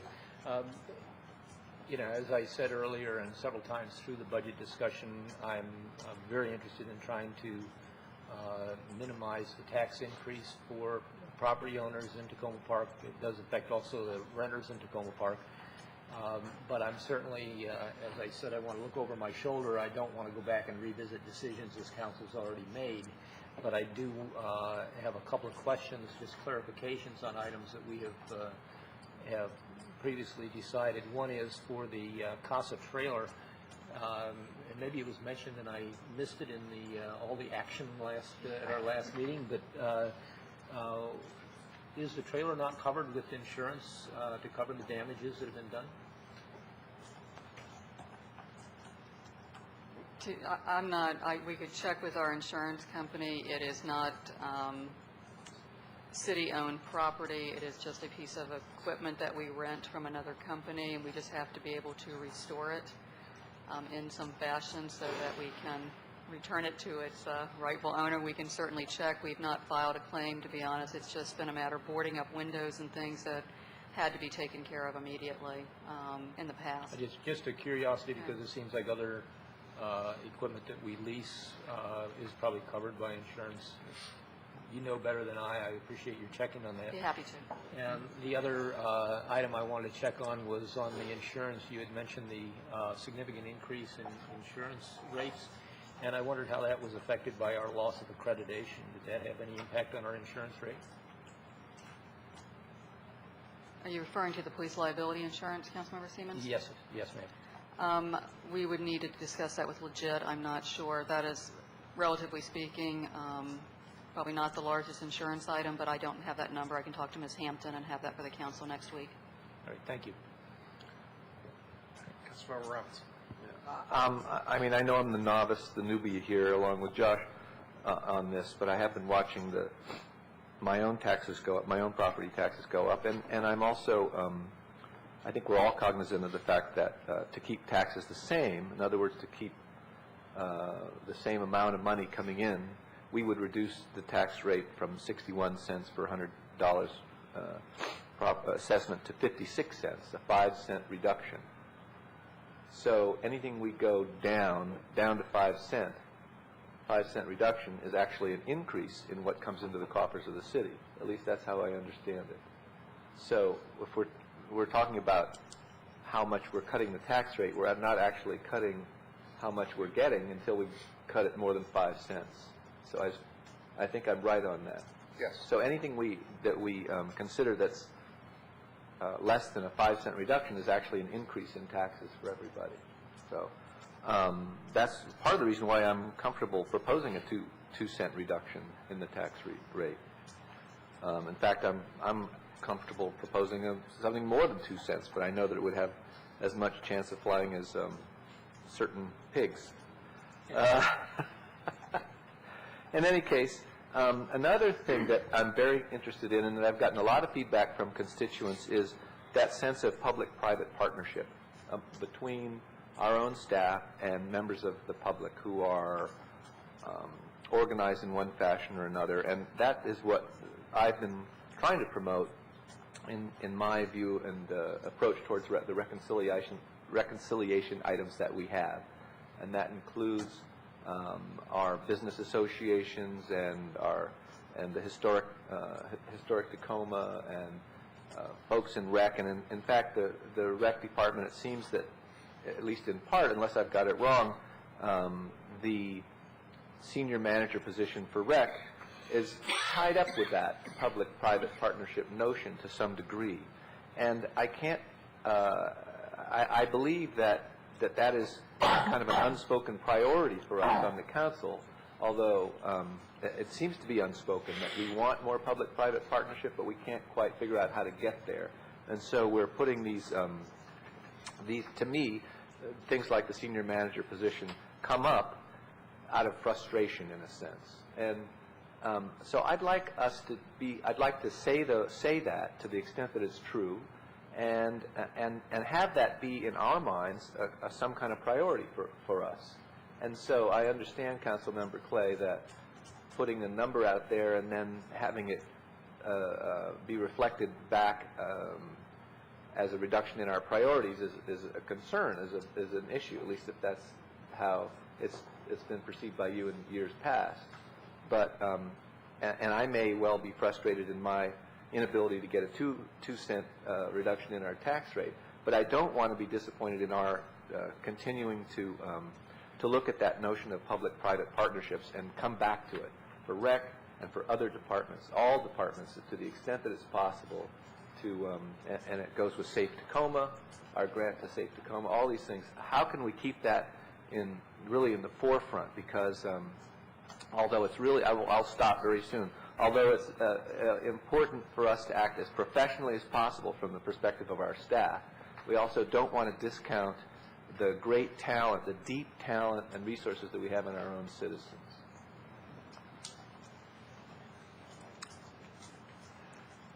I would say that I agree with that sense of frustration about our ability to further public-private partnerships, and that recreation is one of the prime examples. I would say that reflects the feeling that I sense from all of my colleagues. If I can just head us off in one quick little diversion on this, one of the things that we did not do last week in our straw votes was the, if you go back behind the general fund expenditure reconciliation list to the community center fund revenue and expenditure lists, we did not actually address those last week, and that's why they're still with us this week. And I thought maybe it would be good to have whatever discussion we need to have on that and settle that, so we can go back to the rest and then just know that we don't have that hanging out there.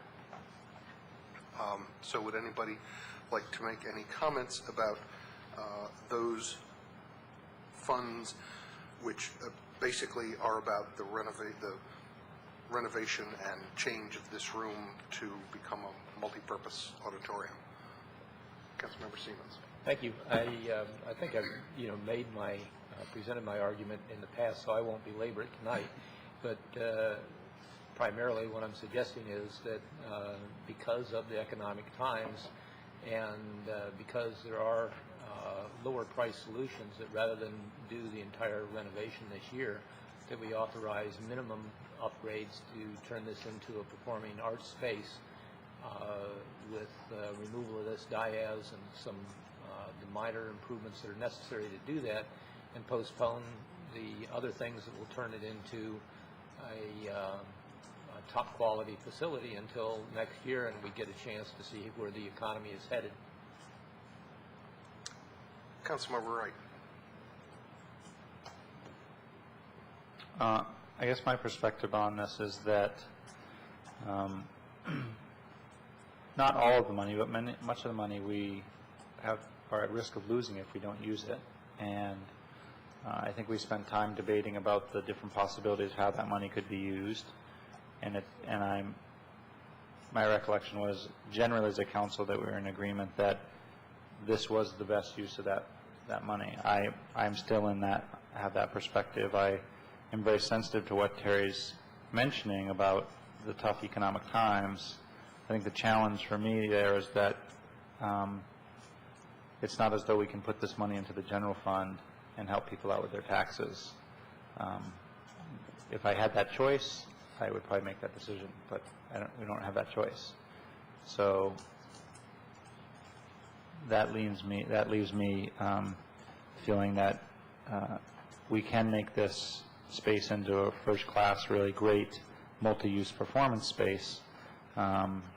And if we don't do that, we need to figure out something else to spend the money on. Otherwise, we're likely to lose it. Other comments? I would say that I agree with Councilmember Wright. I also think that if we did a partial solution this year and wait to see what's going to happen, aside from being in danger of losing a number of sources of funds to do it. We could also end up with a partial project that we're stuck with for a long time. We heard some testimony last week from somebody who talked about doing their house renovations and getting partway through and stopping, and that was 10 years ago, and they haven't gotten back to them, and I think that tends to happen with those types of projects.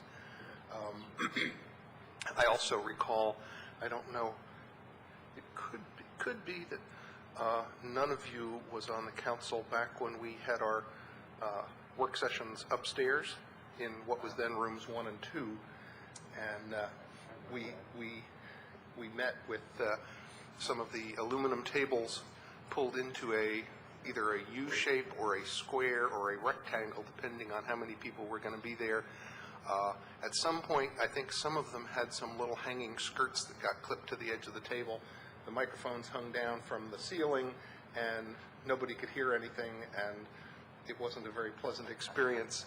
I always kind of took refuge in the fact that at least every other week we came back to a dais that we could work from. I would hate to lose this dais and be up here with the aluminum tables again.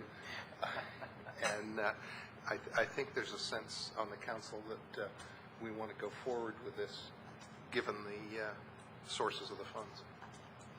And I was seeing some head nods from my colleagues. So I guess if we can just kind of do our straw vote, show of hands on how many want to keep the city manager's proposed budget for community center fund revenues and expenditures as presented. And opposed. So that's 6 in favor, 1 opposed. So now we have that piece in place, and now we can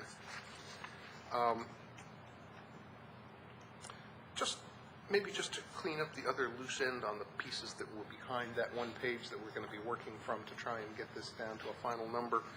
Maybe if the city manager or the deputy city manager wants to just walk us real quickly through the options for the temporary day laborer site on Sligo Mill Road so we understand the implications of those dollar amounts as we discuss this.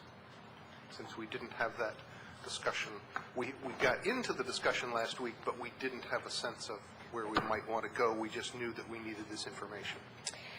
Yes, I prepared a little chart with kind of some of the options that we know of as staff about the temporary day laborer site on Sligo Mill Road.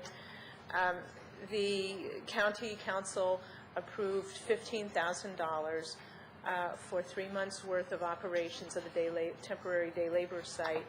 They had been assured by CASA that their new site in Prince George's County near the Bank of America building would be open on October 1st. The normal cost of the operations at the current site is about $5,000 a month, so that $15,000 was to cover it. And that $5,000 a month is for the site The rental, $5,000, the trailer rental? A little over $3,000 goes to CASA for its organizer who is on site.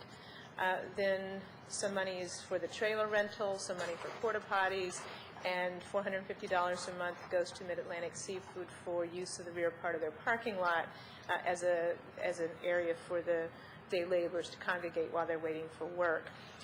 The trailer rental and the Mid-Atlantic Seafood require a 2-month notice before that rental payment can be stopped. And one of the things that we've been talking about with CASA officials is that we're very nervous that the October 1 date may not, it's cutting it really close. They have to have extraordinary success in their construction project to open and be operational on October 1st. One of the things that we've talked about is that it may be more useful for them to use the money as in some other transitional way rather than continuing to pay the rent for the parking lot and for the trailer and their organizer, that maybe there's some other option that makes more sense for them to encourage a smooth transition to the new site when the new site's ready. And that some of the options that have been talked about are assisting with transportation to the University Boulevard or the Wheaton Day Laborer Centers, My understanding is, especially though with Wheaton, that it's very busy, and having more workers there may not work well. So we haven't heard back yet from CASA about what would work best for them. I have those shared with them that we've got this 2-month notice that we need to give. And so in any event, if we simply are operating on the fact that we've got $15,000 from the county for operations, we need to give notice so that the site will close September 30th. And to do that, we would need to give that notice by July 31st. Now, the compounding issue is the trailer. The trailer, which has been repeatedly damaged, and for a long time we were keeping it up. Our maintenance staff spent an awful lot of time out there doing the repairs, working with CASA on ways to try to protect it, and frankly, it's gone down quickly lately. In talking with the trailer company, we can either make repairs or we can basically purchase it and dispose of it, and either way, I think we're talking in the $10,000 range. If we don't have the $10,000 from you through the reconciliation process, we'll need to take it from the $15,000, which means we need to give notice by May 30th so that the site can close down on July 31st and have the $10,000 available for dealing with the trailer. That means that then there's no services there for 2 months that CASA was expecting, and again, we don't know exactly how that will be handled. But that's the situation. We've been having lots of conversations about this. I've had multiple meetings with CASA officials, but we're all kind of perplexed. And unfortunately, I think I've told CASA that they have till tomorrow at close of business to have a response, especially if they want us to give the notice by May 30th and use the funds in a different way. So it's very short time frame for us to deal with this. Any questions? Councilmember Robinson. I'm kind of surprised at the way the trailer seems to have become degraded. These are laborers who know how to fix things. Yeah. And CASA's there, has this trailer there for people who fix things. Right. And then the trailer that's there for people to use, the people who fix things, it becomes degraded. You know, I think and the folks help us out on some of this. However, I think that the hard economic times this is our staff's observation, is that there's a number of guys who are homeless, who are friends of the folks who are day laborers. They are helping them break into the trailer to stay there overnight, or they're sleeping in the woods until it's raining and then they do something. So I think, frankly, it's a bigger social issue than just, you know, people vandalizing the trailer. I think there's a lot going on here. Unfortunately, the trailer's losing its its sense as a trailer because it's lost these windows and problems with the doors and stuff. Now, especially the last couple of months have been pretty bad. Okay, thank you. In a conversation with some CASA staffers the other day, they put a little in the conversation. They put a seed of doubt about that October 1st date. You know, would the new facility be ready on October 1st? And there was a little. I sensed a little waffle there. I'm sure you've heard this too. Well, and frankly, we're very familiar with how this goes. They've gotten in there. They've started renting their site. Their first rent payments at the new site were in April. As you get into it, you see problems you didn't expect, and so they've had some construction glitches. And you know, that's life. A process with which we became. Yes, we know it well. Yeah, I'm familiar with that process too. Well, I'll just close in saying that it's in my ward, and it's a problem, and there are constituents in my ward who have trouble with it, and I'll leave it. And what's your preference? Pardon? And what's your preference? My preference is to give them the notice on May 30th.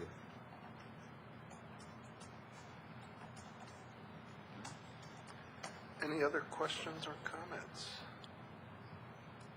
Any sense of agreement or disagreement with Councilmember Robinson's proposal?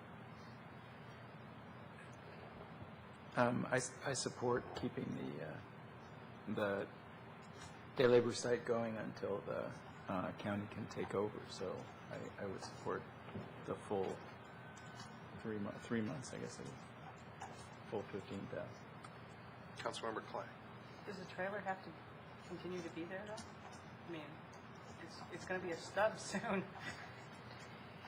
I support eliminating the trailer and giving them 2 months' notice on May 30th, but I would be amenable to other workarounds that we could come up with. Like a porta potty? I don't know, but what do we need the trailer for? Well, for the organizer to keep his materials, sometimes there's little meetings. If it starts to rain, they go in there for that. It was supposed to have some small little classes in there at times. They're not prepared to do that at this point. Yeah, they're not doing those services, though. I understand that our organizer hardly shows up, so.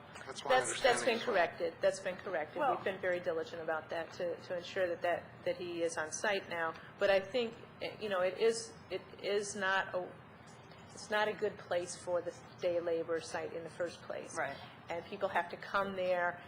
It's not as apparent as some of the other sites are. It's not as well known as some of the other sites are for contractors to come. It's not well organized when a contractor arrives. And so for that reason, it's not worked real well. And knowing that the new site's coming online, there's not a lot of commitment to making significant changes at the site because they're waiting for the new site to open. Can they put a trailer at the new site and use that as their temporary site and start transitioning people right away? What about doing that? I think that because of where they store construction stuff, and it's the middle of the shopping center, there's not room for that. It's already problems with the parking during the daytime. The reason that they were allowed to use the basement of this building at the shopping center is that most of the day labor activity would happen before the businesses open. The problem with having a trailer on site is that it would be there the whole time, taking up spaces and that kind of thing. Okay. I still support giving them notice on May 30th. Just one other quick observation on that point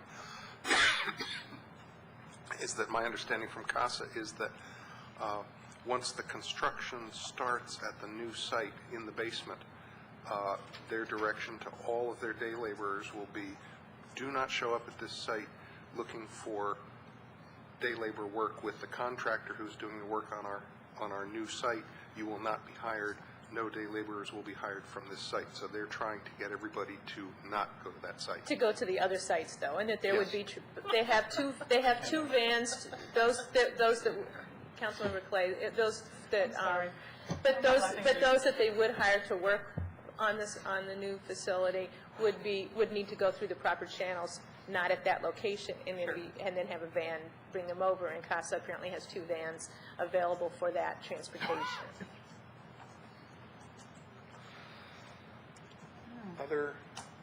Other expressions of position on this, so we can dispense with this one? And I would just second Councilmember Snipper's proposal. I'll side with Councilmembers Robinson and Clay. Is there a middle ground somewhere where? Well, I think that's the proposal. I know that. To me, a middle ground is not October and May. That is a few days from now. Well, but that May would take it to July 31st because of the 2-month notice. July 31st. Right. So the trailer would stay out there till July 31st. That's more reasonable. But the new site doesn't open until October 1st. Right. Or later. Yeah. But they're already being told to start dispersing, so it just gives them a little bit of time to do that.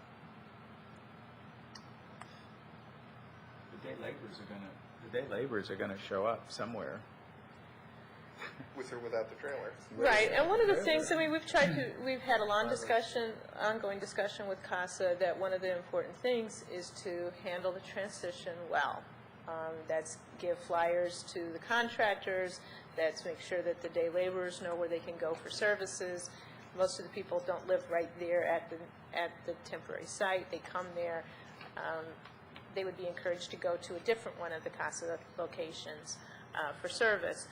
Now, one of the things that we were presented with a plan for that some time ago, but that was with the assumption that the new site would be up and running. Right, and we've been down this road before, and people have congregated in places. They're going to continue to congregate in places. They're going to continue to congregate in places where they've been congregating. And that means whether there's a trailer there or not, they're still going to congregate, and then it becomes a public safety law enforcement issue. We've also been down that road, and the police have been put in the uncomfortable position, and they may again, where they have to tell folks, move along, you cannot gather here. And so one way or the other, we're going to have to take care of it. But I think the July the 31st date seems fair to all concerned, certainly fairer than throwing them out, moving the trailer on the 31st of May. I think July is the soonest that anybody was proposing to do it, right? That's correct. End of July. Right, so this would go through, the end of July. So under that it's proposal. one of the three proposals on the, With the end on date the for paper. temporary site, either July 31st, August 31st, or September 30th. But doesn't option one provide the most money for the transition activities? Yes. Which we're going to have to go through anyway? Yes. I mean, And those seems like- transition activities can include paying for the trailer, or it can include other kinds of assistance in terms of transportation or other things. Depends on if you decide that you want to add the $10,000 to the reconciliation process towards the trailer. Right, and so I think, getting back to your point, Doug, is that, we're going to have to cope with this. We're either going to have to cope with it on July 31st, August 31st, or September 30th. If we do it on September 30th with the same amount of money, we have zero money for transition. Whereas if we do it on July 31st, we have $10,000 for transition activities. I mean, I feel like I'm not unwilling to pay to provide assistance to that process. I just don't want to keep paying for a trailer that's being destroyed. That's the position that I have. and Councilmember Siemens pointed out to me that the potential for keeping, I don't know whether this is practical, but the potential for keeping the trailer rather than, buying a trailer from Allied Trailer rather than fixing it up and giving it back to them is it worth saying, okay, there's the basis for stage, reviewing stand type of thing, whether you mount something on that. Maybe. In talking to the assistant rec director, his recommendation for a reviewing stand is just to use the stage that we already own and basically use some of the money already allocated to the Independence Day Committee to rent an awning. That would be his recommendation. I don't see any way this... Where's the tool library? I think that trailer is actually being used by Public Works for some storage, I believe. So, Councilmember Siemens. I just want to clarify here. If we said to pick option number 3, but to get rid of the trailer right away and replace the, we'd have to have some type of restroom facility there at the site. Would that be a doable compromise? And my concern is that we keep talking about, well, if we do it, we start the transition at July 31st. What are we transitioning people to? It certainly isn't the new worker center because it's not there. Yeah, in my opinion, just on that note, I don't think any of these dates will immediately go to the new workers center. You don't think, say that again, Suzanne? I personally don't believe the new workers center will be open on October 1st. So I believe that there will have to be some kind of interim measure. No matter what date. And there is a site on University just before the old Fontana Bowl-orama now. Am I right? Yes. Right. Is that the 7-Eleven? I think it's No, it's 734 University Boulevard. Right, but It's the house that sits back. but they try to use the Wheaton Center more because it's more organized for the day laborers. It has classes. It's got classrooms. It's actually a pretty decent site. But it's a long ways away from New Hampshire, near That's right. It's just taking University Boulevard a longer distance. And the other site that's closer is in the District of Columbia in Brentwood, but at the Home Depot. At the Home Depot. Did we approve the transition busing last week? Is that approved, or is that part of the same discussion? No. There were, think we did. my recollection based on my notes is there were not the votes last week to add funding for that purpose. Josh had a comment. I'm abstaining from the content of this discussion, but I would just point out that I think in aggregate dollars related to the budget, we're spending the money one way or the other. So in total dollars of what's spent on the budget, it's whether it's spent on the trailer or additional funding to deal with the transition. I think we don't need to make the decision tonight, and it's getting late. We have 3 days to make. Yeah, the $10,000 for the trailer is an item on the reconciliation budget. My understanding is that the cost to repair the trailer is not optional. That's a given.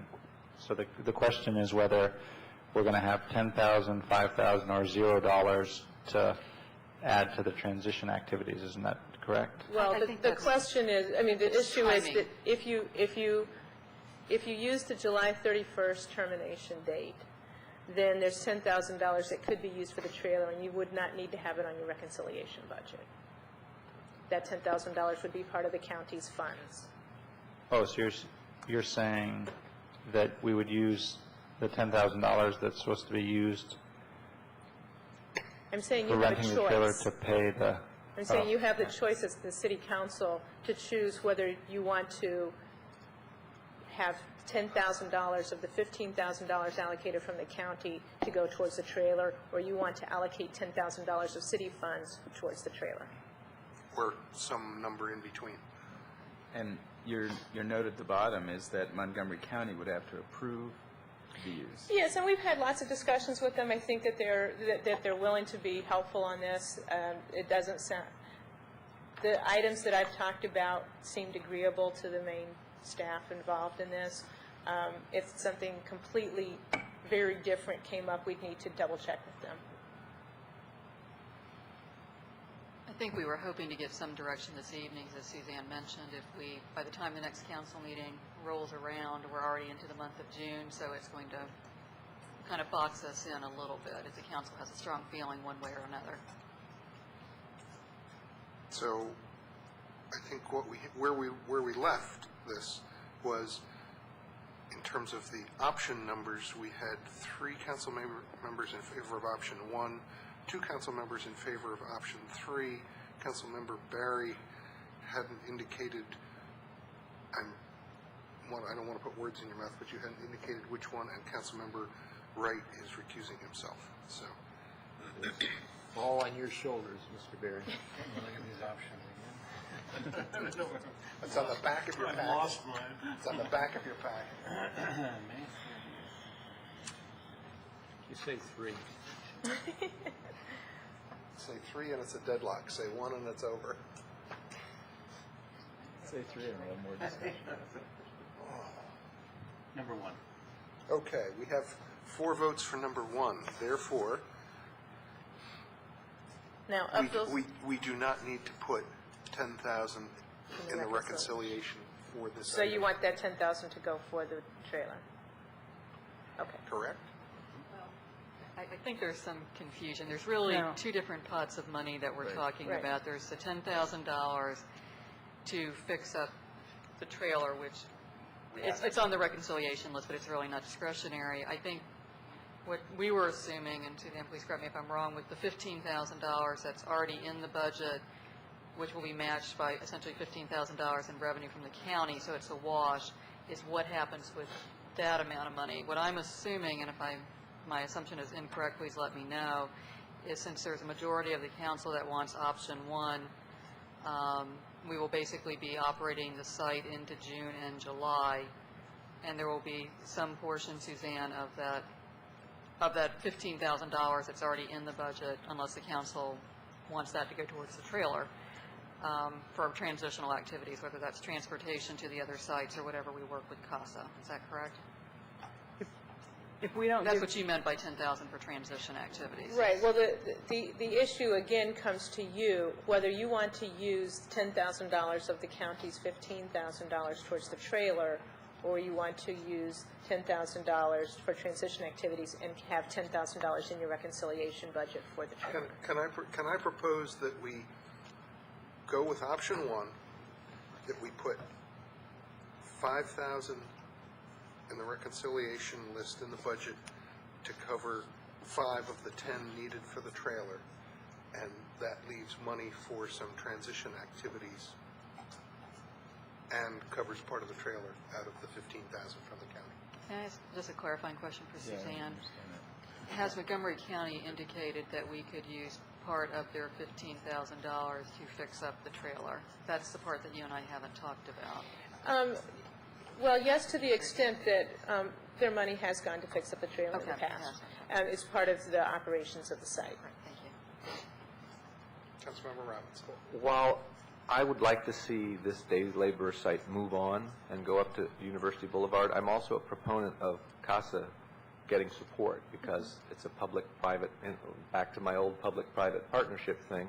I like the fact that they're providing these services. So my amendment to that proposal would be that we put all 10,000 in the reconciliation budget and use it to fix the trailer, and then take any remaining money that we in Montgomery County have and give that to CASA to move that site along. So I'd like to maximize the amount that we spend, but minimize the time that they're there, and give them that support to do it as they choose. Councilmember Clay. I kind of concur. I think we should spend the money on the transition activities. I mean, I think that's the trade-off for dumping the trailer on the 31st, is that we expend the money on the transition activities. And maybe it might be better to structure it so that the county pays for the cost of the trailer repair and that we actually pay for the transition activities. So we ensure that we get the kinds of transition activities and support services that we want to have and that will really be beneficial, and not let go of the control of that. And the only downside to that is, once we repair the trailer and the costs are over. When we do transition services, then we'll be revisiting this like we have for the last 10 years about more is needed and we're coming back. I think we're going to be revisiting it anyways if $10,000 isn't sufficient to do it. And I understand that we're going to, it's an issue. As soon as, it's one of those land use things. Once you use a piece of land for something, it's really hard to change its use. That's why people hate to put in temporary housing anywhere at any time, because it's really hard to reverse that use. And we're going to have a hard time reversing that use. It's going to cost us. And so let's put the first $10,000 down payment on that, because we have to continue to provide the services to those people, and otherwise the neighbors are going to be stuck with the problem. And I agree, and I'm sympathetic. I'm just speaking from the long history of every time we address this, we come up with a temporary solution, and the solution we're trying to transition them out of now was a temporary solution to an earlier problem. And every time that any of the councils now or in the past have discussed this issue, there's frustration and a willingness to take the steps that are necessary to make this happen, but also it just keeps going and going. It's the Energizer Bunny. Yes, I'm sorry if it's that way. So do we have agreement that we're going to, of the 15th, we're going to give the 2-month notice on May 30th, we're going to use the remaining 10,000 for transition activities, and we're going to have 10,000 on the reconciliation list for something. So, and the trailer and the transition services are paid for however it seems best to do it, given Councilmember Clay's observations. And then we'll come back to it when we have to and put in more money to do whatever other temporary fix. And we'll put somebody else in the chair for that discussion. Well, and I want to know what the transition activities are. I don't want to pay $10,000 for minibuses that are going back and forth with no one in them. Right. And there's a very good chance that that will happen. So we need to be very careful about how this money is spent, or it'll be frittered away on nothing. Are you comfortable talking with CASA about that? Absolutely. All right, because that's what, we need that reassurance here, Yeah. to the extent that you can give it to us. Okay, so now I can do my part. we're at almost 10 o'clock, and now we're down to the final page because we've dealt with all of those other extraneous Thank you, pieces Suzanne. that aren't on this page. And we've gotten some definition of one or two items that affect the page. Somebody tied up in, or you're plugging in. No, you're going to figure it later. Oh, you need power. I would just whip through this. This is just a yes or no thing, isn't it? Yeah, right. Ho, ho, ho. So, if I can, Councilmember Wright. I'm ready. I just wanted to, I think, get us to the point where we are now with the kind of the line that we're operating on here, that given the, I'm assuming everybody's working off of either the May 23rd page with the adjustment to the bottom line or the May 27th page. Let's say the May 27th. Yeah.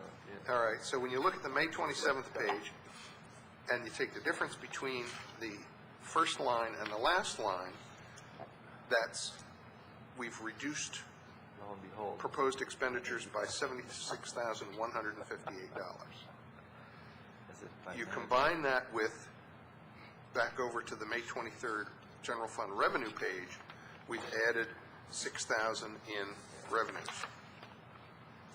So that when you combine those two, we are at 82,158 to the good, which is about a half cent on the tax rate.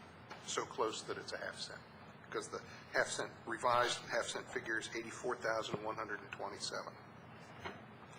And that would mean that all of the items between the first line and the last line on the expenditure page are included in that computation.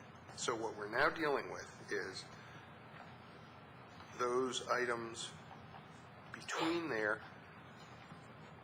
and whether we want to change those items. That will get us to a final reconciliation figure and a final tax rate for the ordinances next week. So the only two on there that I had question marks about from last week, we've addressed one, which is the repair of the day laborer rental trailer, because we just agreed that we're keeping that 10,000 in there.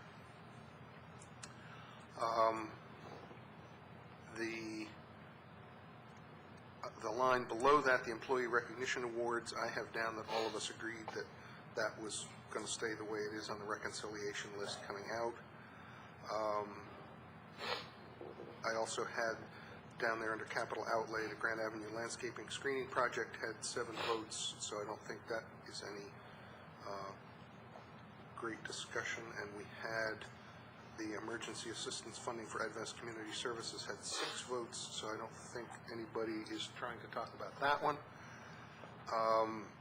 Then the Mosaic Art Project grant, coupled with the public art installation, which was a combination of adding 20,000 for the grant for the Mosaic thing, but taking 10 of that from the public art installation. So the combination of those two, it appeared from last week, had 5 votes. Was there anybody who wanted to do anything with that line? Seeing none, I think we can mark those as being dealt with. So now we are down to, well, let me go to what I think was some fairly no-brainer items, which was the first 2 on the list, the fluorescent light bulb buying cooperative creation with an unknown ongoing cost, relatively minor, and increasing wind power purchases to 25%. Does anybody want to talk about any of those? I'm trying to just get rid of the easy ones and get down to the final questions here. Yeah. The sustainability coordinator, that was dropped from this list, is that correct? Yes. Yeah. It was outvoted? I think it only had 2 votes. Okay. Okay, so those first 2 items are on.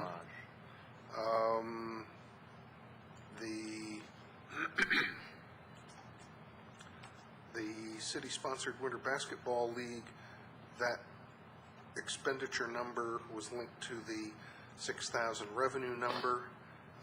Is there any discussion about that one? Councilmember Wright. I'm completely supportive of doing the basketball league, and I think it should be done in partnership with the rec committee. The proposal I made last week towards the end was whether we just wanted to say that should be funded from the recreational budget.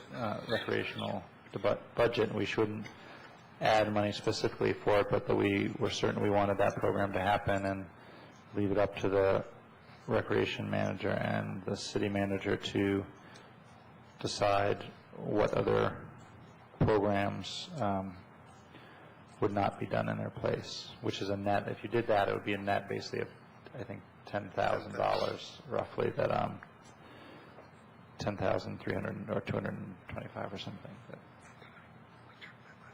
So. Okay.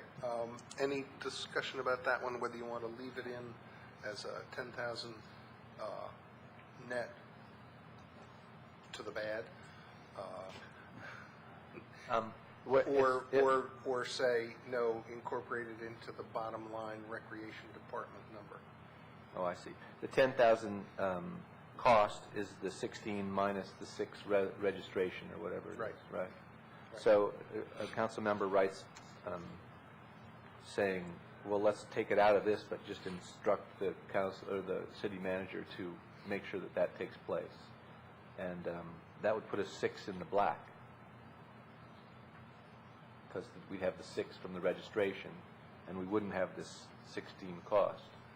I was actually saying that we just deal with that. It would be 10,000. That you do allow the rec department to include the 6,000 revenue in their budget, but also have to incorporate the 16,000 cost. So it'd be a $10,000. So you're canceling out the 6 of the 16 and the 6 of the other page. Right. For what reason? Just canceling out both revenue and expenditure and saying it's part of what the recreation department will do in concert with the recreation committee, now official and duly constituted, and it was their proposal. Okay. Which saves from the reconciliation budget, it saves $10,000. Correct. Basically. So, us. 10. Oh, 16 minus 6. It takes both items. I think you might have lost me, but that's okay. I'll vote for it. Okay. So, the straw vote on Councilmember Wright's proposal to direct the city manager to have the recreation department work with the recreation committee on establishing this program, but doing it out of their existing proposed budget. And any of those not in favor of that? Councilmember Barry abstains. No, I'm not abstaining. I think that's fine. And then in a minute we can get on to the what for me is the more important issue, which is the senior manager. Right. I'm just trying to knock off the easy ones and get down to the final questions here, so we don't have all those other ones hanging out there. So they came out 7 then? Yes.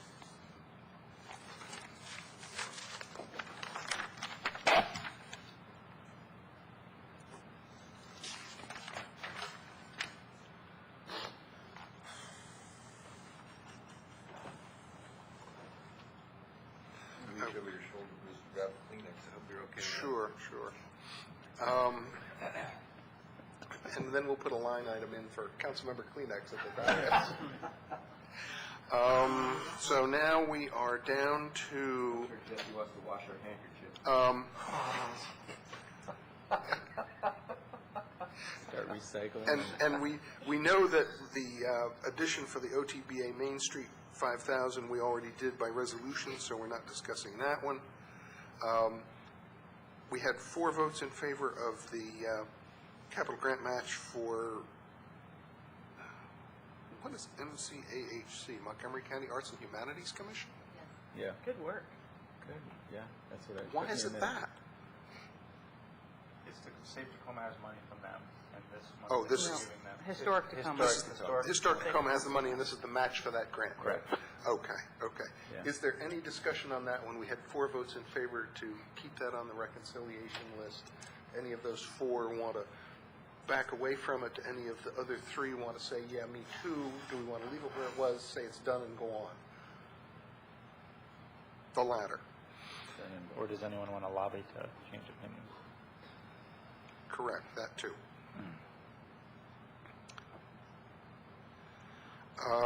So we are now down to, and of course we're going to leave the employee health insurance cost reduction on the list.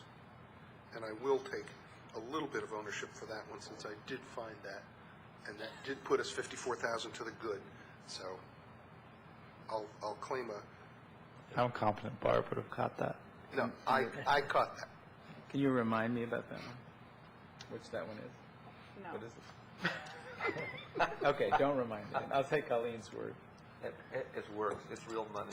Yes. Somewhere. Great. The health insurance costs are lower than were projected in the city Great, manager's go budget. for it. So that gave us a little play with. Yeah, And I want the credit. you can have the credit. Okay. As long as, As long as you move on. As long as you get what you want. yeah. If I can take what I think is at this point, getting into a little bit into the weeds, to the least, no, the other one that I think was easy was we had 4 votes for eliminating the WA design charrette. Is there anybody who wants to speak favorably for that one last time and try and convince votes? No, that one's on the list. We're down to, I'll just read them down from the list in the order they're on the list: the senior manager position in recreation, the community indicators project, the bridge design cost contingency, and I think that's it. And if I can take the next Go one. backwards. Okay, I was going to leave the senior manager position for last, so whichever order we want to go to. Community indicators project, bridge design cost contingency. Councilmember Clay, you wanted to go in reverse order. Any comments? I don't want to spend $80,000 of city money doing something that the county is really responsible for. That's my only comment. I agree. I have Other comments? I have a strategy question. I think that if we might be forced to spend that 80,000, but I'd rather be forced to spend it. If we put it in the budget, then I don't see how the county isn't going to say go for it. I think we increase our leverage some small amount if we don't have it in the budget. County bridge, county road. It's a city road, but it's over a county stream. And it's part of a county parkway. Right. Okay, so if our bridge falls down and they'd like to do something else to connect to the 2 portions of the county road, then good for them. I agree that. And I'm happy to actually go deliver that message. And cut off Ward 5 from the rest of the city. And I have delivered that message to the county council. Ferry. How about a ferry? That doesn't move. Yeah, very wise ferry. Oh man, we'll all walk along that little bizarre pedestrian bridge thing. And we can take the canopy for the 4th of July reviewing stand and put it over. Why don't we just dump the trailer into Just sink the trailer right there. I like it. The windows have been knocked out anyway. The water go right through. Okay, so it looks like is there anybody who wants to speak to adding that into the mix and putting it in the budget, besides the city manager? I would just say whether you put it in the budget or you don't, as I indicated in my email earlier today, I would encourage the council to keep this in mind when you're making financial decisions. It's a fairly large chunk of change, and as much as we're arguing for it, just like the pool, I think the council ultimately had to make a decision of whether or not to contribute or not. So. Right. I agree. I think we'll just have to remember that one as we look at our unappropriated reserve and moving through the fiscal year. That may claim about a quarter of the, I would remind the council, the unappropriated reserve has also been earmarked for making any adjustments that come out of the compensation and classification study. So this is probably one of the first years, at least since I've been here, that I'm letting the council know we're going into the fiscal year knowing that we will draw that down to some degree. right. So why don't we leave an extra $80,000 in unappropriated reserve and make sure that you vote on this while I'm not here, or I'll have a heart attack. You don't want that. Recognizing that 80,000 is about a half cent on the tax rate. So, but it sounds like we all want to be in the negotiating position of saying, no, it's yours. You, to the county, you've got to deal with it. It's not in our budget. Sure. Councilmember Snipper. Well, I have a suggestion, which is that on the Community Indicators Project, we have it in for $25,000. And since I think any indicators should be based on performance in the city, I think there's $25,000 of the $80,000 right there. Should I give the expanded version? Restate that. Yes. It's late. Yeah, I know. There's a proposal to fund the Community Indicators Project for the city to contribute to that project. And I was just proposing that we not fund that. And the reason is because I also believe that the Community Indicators Project should be funded by folks out in the community and not the city. That if we did want to do any kind of indicators, they should be tied to city functions and activities directly, so that we could see the impact of a change in the paving of the roads, or a change in trash collection, or a particular kind of police activity or recreation function, that we would tie the indicator directly to a city function. So then we could tie the budget amount right to the indicator, rather than having some more generalized indicator out in the community. I think that's a different discussion. It is, And but you know I'm trying what? to weave I it think together that in the here. senior, if you want to go dollar for dollar, the senior manager position is a much better link up to that. Cool. All right, which is the topic? I think we've I think we're done with it right We've now. eliminated, we've said we are no longer going to keep the addition to the bridge design cost contingency on the list. Moving upward on a trajectory toward 1030, maybe, the proposed addition of the Community Indicators Project. What I have down from last week's discussion is that there were 3.5 votes in favor of that. One thing I'm not sure of was which of the 3.5s Councilmember Snipper was last week, and whether his discussion tonight changes that 3.5. I didn't change from last time. You didn't change, so you were saying no to the Indicators Project. Discussion. Councilmember Wright, you were the half, I believe. I was the half. I have 3 proposals related to it. And if people agree to these 3, I would vote in favor of it. So the first is that I think that we would require that the county have to match the $25,000 that we would give to the project, because a significant portion of the area that the Community Indicators Project is measuring is outside of the city of Tacoma Park, in Long Branch. So that's one. The second is that there be a specific MOU associated with that money, which I'm sure there would be anyway, but in that MOU there would be an opportunity for us to reach agreement and have the council have some input into some of the things that Ruben was specifically mentioning, that there may be specific ways we want this tied to what we're trying to do in the city. And then the last be that $25,000 be actually funded by something that's not currently on this list, which is the $60,000 strategic planning money. because I think that those two things are linked, because the indicators would ultimately tie into the strategic plan in terms of measuring how we're doing at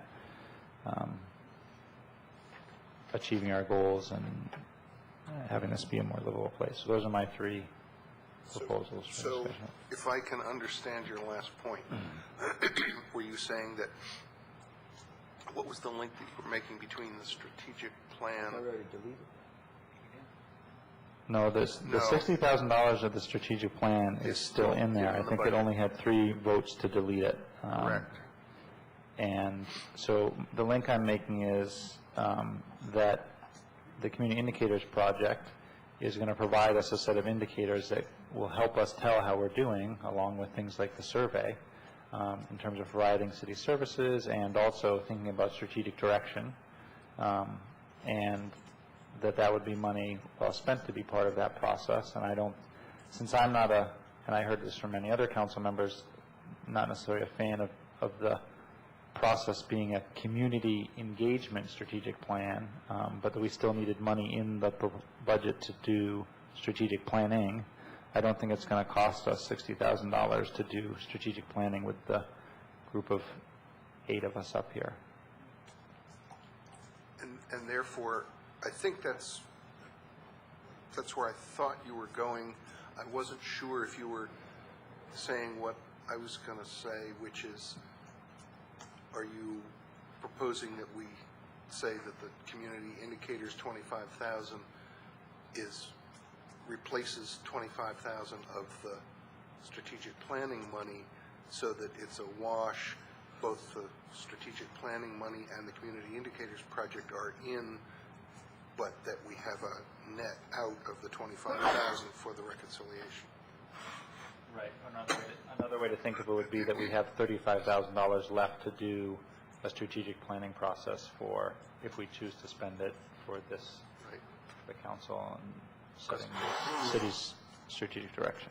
Because I was, if I can just continue that for a second, and then I'll get to council members Clay and Seaman so they can put their 2 fingers down. I'm trying to maybe get us through this one. I was not one of the 3.5 in favor of the Community Indicators Project last week. I was lobbied by former Mayor Porter yesterday on behalf of the Community Indicators Project, and it was her sense that that this would give us ammunition as we have the rebate discussion with the county. I became convinced that if it did that, it would be a good thing to do, and I think if we get it in by replacing 25,000 of the 60,000 that Councilmember Wright was talking about, I'm certainly in favor of that, and we would have 5 votes potentially in favor of that. So, Councilmember Clay. So I'm very in favor of the Community Indicators Project. I understand that the county is putting in $65,000. Is that right, Bruce? Hmm? And there are other partners though. We're not the only partner that's there. And, yeah, and so we're not the biggest player, but it's a Silver Spring Tacoma Park area project. So we get a lot of benefit out of it, and we're not actually kicking in that much of the money. I think that the community indicators component is going to be really valuable to providing us with good information. Your other issue was that we could participate in it, and I think that that's essentially what we get out of our money too, is that we get to participate, and it's a new project, so I think that'll be good. It's used, indicators are used a lot, in green indicators and other kinds of things, so there's a lot of different ways that we can get involved and utilize this. And there are a lot of people in the community that are very invested in it and will help with this. I don't agree with taking it from the strategic plan money, because I think that $60,000 for a strategic plan is actually not that much money. And I think we desperately need a strategic plan, and we desperately need to engage the community in that discussion. I think it comes back around to the issues that we were talking about earlier with Dan about, if we wanted to make really significant changes to the budget, where would we know where we would begin? because we don't really have, we have some information about the rebates, we have some of the components of the information, but we don't really have, other than our own sense when we go out into the community, what are the really critical key elements that we have to provide as a city, what are our priorities, and we haven't done that. And I don't think we can just do that with the people sitting here. That has to be a conversation that engages the community.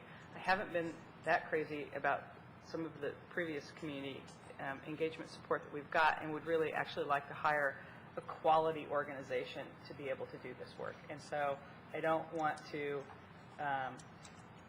cut the money out that's available for the strategic plan and not be able to do a quality strategic planning process, or to get to the thing where we come back and they say, okay, well, we put it out to bid, but all the bids we got were $60,000 to $80,000 anyway, and then we end up pulling down money, as we've done before, from our other sources that we don't want to reduce.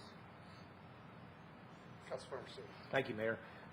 I too strongly support the Indicators Project. I've been tracking this since I first met Bruce in 1998, and some of the work that he's done throughout that period of time in educating me and other people on the benefits of the community indicators.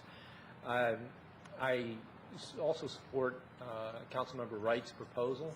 I think at this point in time, the community indicators would provide a good view of the community will, and I think that's an important part of a strategic planning process. But I don't think that this council or city is ready yet for a community-wide strategic plan. I think this council is elected because of our sense of the community, and we need to put a plan in place for our city departments and our city budget, and I think that working towards developing that type of a plan with the input from the Community Indicators Project would be sufficient as a good step at this point in time. So I support Councilmember Wright's proposal. Councilmember Robinson. Oh, I still have the database of all of the want-to-haves from the 2010 Tacoma 2010 committee's report, which was a strategic planning process for the city, and we did outreach in all the wards.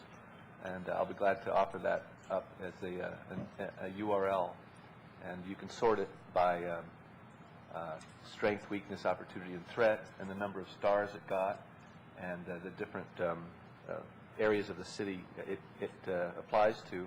And that effort was put in place by Bev Habada and Gene Sickle and Terry Reed, staffers in the city, in order to try to link the budget with our own priorities in a strategic way.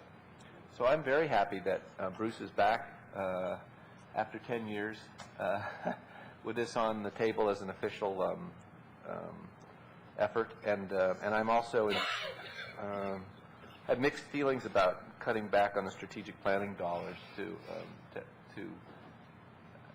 have this kind of go into that pot.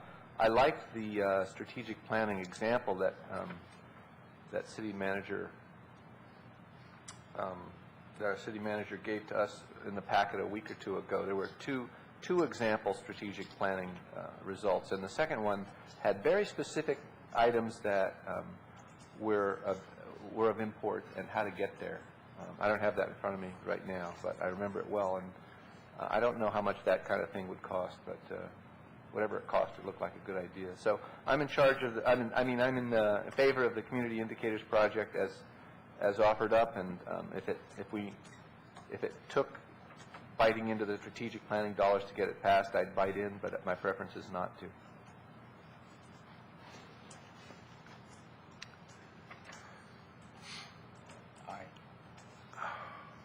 I guess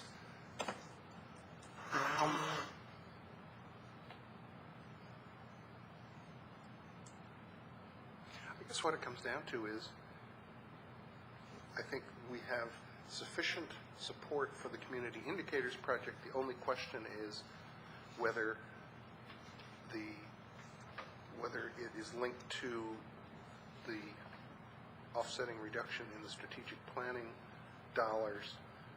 And so taking a straw poll on the strategic indicators won't help us. Is it linked or not to the strategic planning process? So Turn that into one vote. So all those in favor of linking the... Can I just, I'm not so sure I'd vote for it if it weren't linked. Right. Therefore, and I'm in the same position as you. Mhm. Therefore, all those in favor of requiring the linkage for the support of the Community Indicators Project. Maybe you should do it of all those in favor of not linking it and see if it passes in that straw vote, and then add the linkage and see if it then passes. If there's no linkage necessary, then you don't need to go there. Am I right? All those in favor of the Community Indicators Project as a standalone addition to the budget without linkage. All those in favor of the Community Indicators Project with linkage to the strategic plan for a net no difference. There's the votes. It didn't happen without the linkage. All those not in favor of the strategic indicators, no matter what. Okay. I'm not opposed to the indicators. I'm opposed to the city thing. Right. As we are for the bridge. So the net result of that is no change to the bottom line on the budget, but a reordering to redirect 25,000 of what was in the budget for the strategic plan to the indicators project.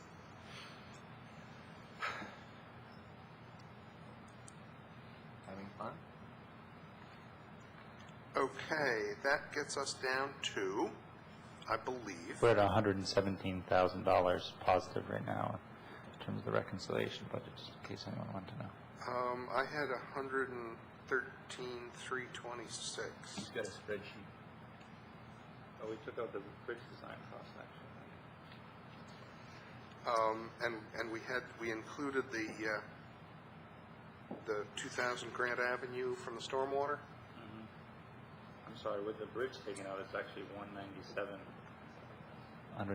Oh, you're right, because we haven't gotten to the last item yet. Right. So we're at approximately, I had 195, but we're close. We're at the 195 at the moment. So the last item is the senior manager position in recreation, the proposed deletion of that item from the budget. Councilmember Siemens? Thank you. I raised my hand since I was the one who had proposed this originally, and I wanted to explain my position on that. For quite some time now, council members and city residents have occasionally talked about their disappointment with the community center usage, and some of the loss of some of the rec programs have been so valuable in the community. That's not to say that the recreation department hasn't been doing other things, but I think it's highlighted for me the need for us to review the recreation programs and have this council sit down in a work session with the recreation department. We talked about that at various times over the last year, but it's never really taken place. During the recent budget proceedings, we met with the recreation staff.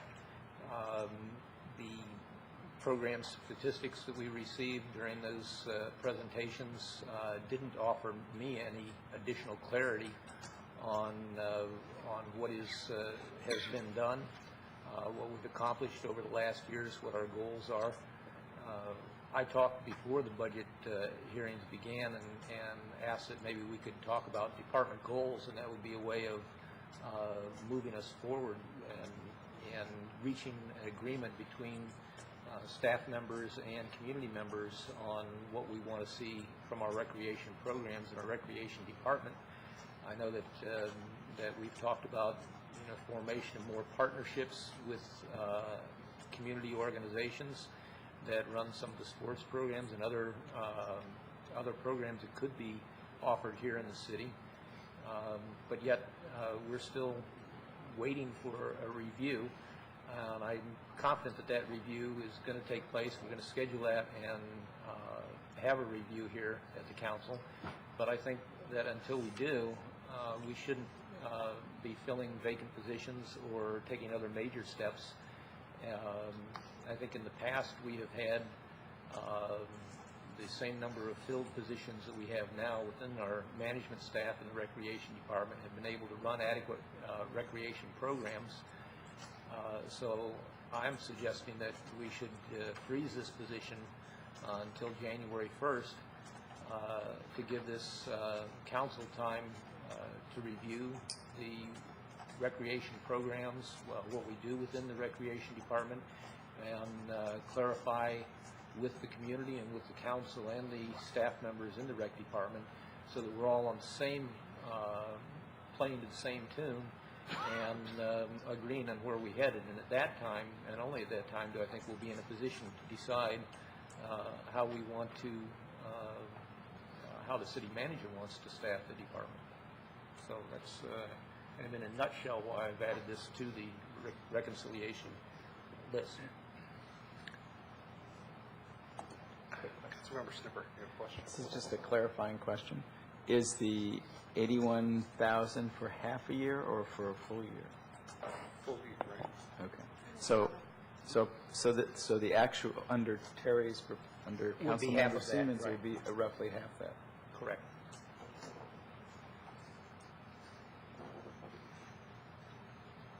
Mayor, if I may, I know I had sent an email to you earlier today.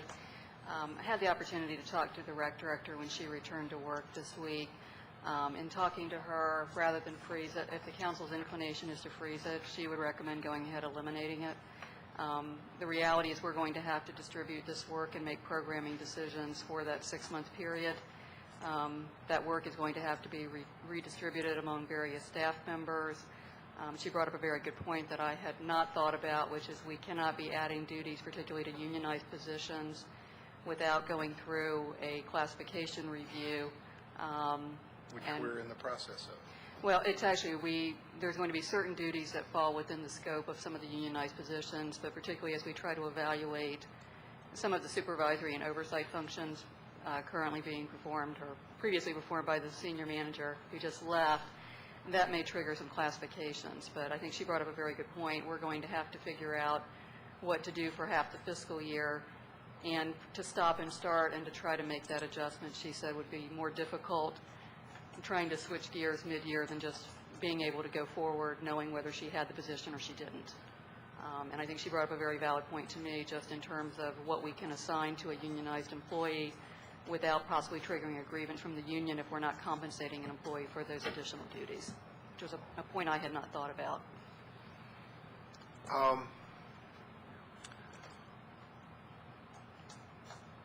If I could just, Councilmember Claxton. Just a brief comment. We had 2 people in there a year ago.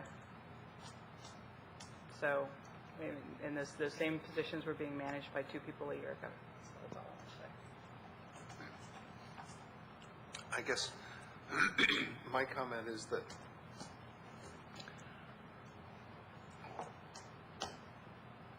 I don't particularly feel like I have the knowledge or expertise to understand all of the implications of who supervises how many people or what somebody was doing a year ago.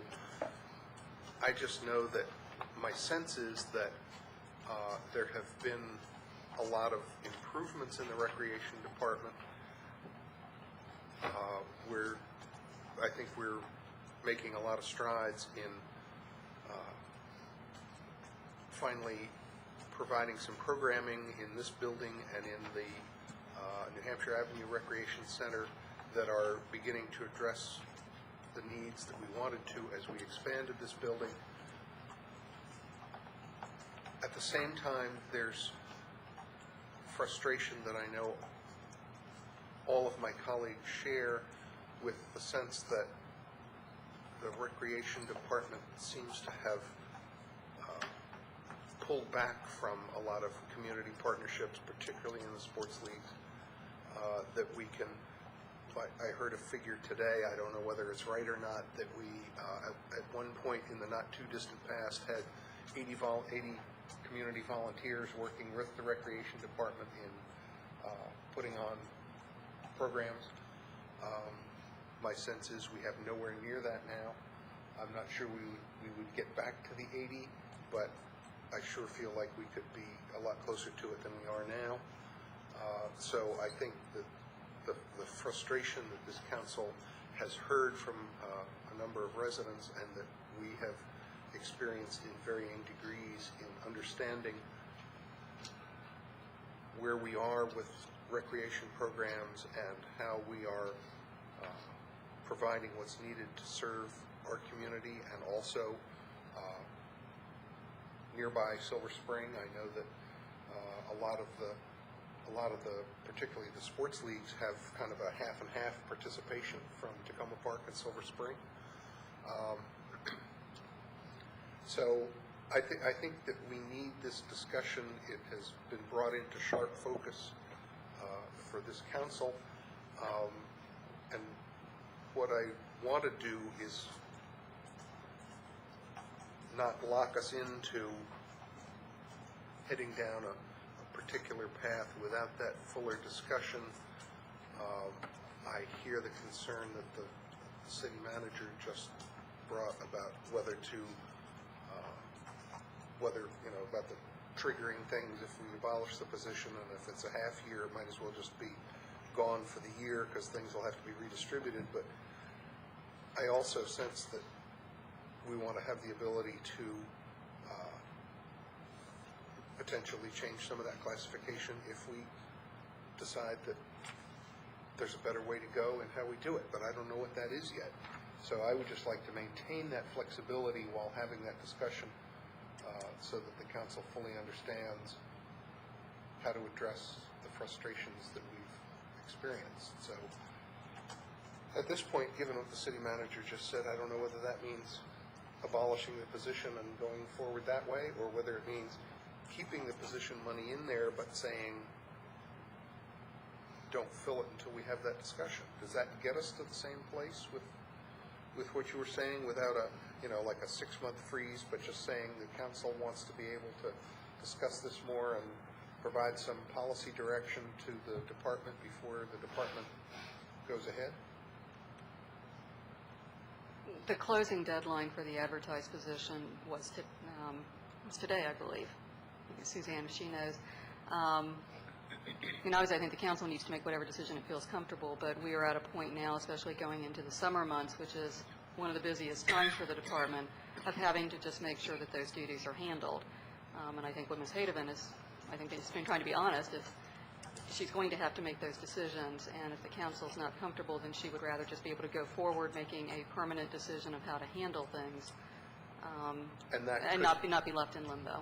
Okay, and in reassigning those and the impact from doing that, it sounds to me like there's a potential budget impact in terms of redefining the scope of jobs. Potentially. Like I say, this is the first opportunity today. I've had a chance to speak to her about it. I think she and Mr. Clark are basically going to have to look at what the duties are, determine who those would probably be allocated to. Well, as we always do, have HR look at a revised job description to see if those duties in any way create a tipping point that changes classifications. It may or may not. That's something that HR basically handles, not the individual departments. My intent was, once the council makes this decision this evening, is we would go start whatever process we need to start, probably tomorrow. Other comments? Councilmember Klein. Well, in addition to the fact that this is the exact structure that we had a year ago before Mr. Clark joined us, I would add that the comments that Mr. Clark made indicated that they were looking to this position to have an opportunity to promote from within, which means then that you still be down a person, because if they're going to promote somebody from within, then you're going to have to be listing and advertising and doing hiring for that position over this season that is your busy season. And the other thing that I would say to that is that, you know, one of the other arguments for this position was that being able to hire the particular person that was hired into the position, and he was great, I loved him. I'm really sad that he left us. He had all these unique skill sets, and that was part of what was so great about the dynamic. But we hire somebody with, and the statement was made, he's the only person that has these skill sets. And we hire somebody internally, again, you know, we don't pick up all these skill sets that are part of what they're telling us has made this particular position at this time so unique and invaluable. And the other thing I would say is that I think I still don't feel like we're getting response from the Recreation Department, because the response that we got to a request to, I think from Councilmember Wright, to find more revenue opportunities out of the Recreation Department, that was your request, right? Correct. The suggestion that came back extracted more revenue from the sports leagues that are run by the volunteers and not from the actual Recreation Department programming. So I think they're still not quite getting it. I guess my view is a little bit different, and it's not just the rec department. I think this would be true of any of the departments, although the rec department is certainly, I think, unique among the city services, and it's probably one of the more complex departments that we operate. Certainly it's more complex than picking up the trash, which universally gets great reviews from citizens, but it's definitely a different kind of skill set than it takes to run 30 or 40 different kinds of recreation programs.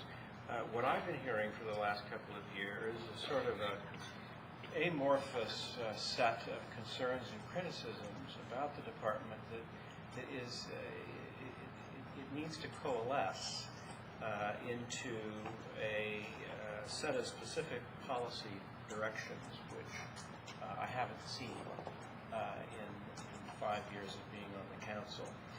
And I hope that we can see that, and I know there's a lot of interest among the colleagues to focus on this, as we've been unable to focus on specific issues because we've had so much on our plate. And I certainly welcome a focus on recreation, because it is one of the most important services that we provide and one of the more complex ones. And it is for those reasons that this hire is a very important one for the city. And I think it comes at a time when we're entering a very peak time, when there'll be more demands on the department than there has been before, always a higher set of expectations from the public. And I don't think it's the time to not fill this position while all of these other things fall into place. This is a policy in pursuit of a conversation, and a series of conversations that we have not yet had. I welcome the arrival of that conversation, but I think the filling of the position and having the conversation are two completely different matters. And therefore, I would like to see the position funded. It's going to take a while for someone to fill it, and I would hope that this not be preordained, that it's going to go to this current employee or some other employee, but that the city manager and the director of recreation look at the candidates and the skill sets that come through and select the best person for the job. So I would say leave all the money for that position in the budget. And if I can just add one reminder that I just thought of, and I wanted to make sure people are aware of, is that the Recreation Committee is currently scheduled to talk to the council June 30th. And I've talked with the chair of the committee about the types of things that we might want to talk about, and any of my colleagues are welcome to also contact her and provide any comments about what might be helpful for that discussion. I do want to just, Councilmember Clay is correct. There are several internal candidates. The closing deadline was today. I do not know what the rec department's intention is to, whether to fill internally or not. The other thing I would just mention is if we look back in time 2 years ago, one of the things I would remind the council is we had not even finished Phase 2 of this building 2 years ago. It did not open until the summer of 2006. So if we're going back in time and looking at staffing, I would also encourage the council to keep in mind what changes that brought 2 years ago, because the Phase 2 of the community center, I think, opened in June or July of 2006. So it's been a period of tremendous change for the city and for the department. Councilmember Wright. One question, Mayor, would be how quickly do you think we could have the necessary rec discussion that I think everyone wants to have? Is it something we can do in the next month or 2 months, in which case we could ask potentially to hold off till then, or is it something that we envision is going to either not start for a longer period of time or take more time where that's really not feasible? My So sense. one possibility is if we could have the conversation and make the decision in 6 weeks, then we could ask to freeze the position for 6 weeks, not hire someone for 6 weeks until we.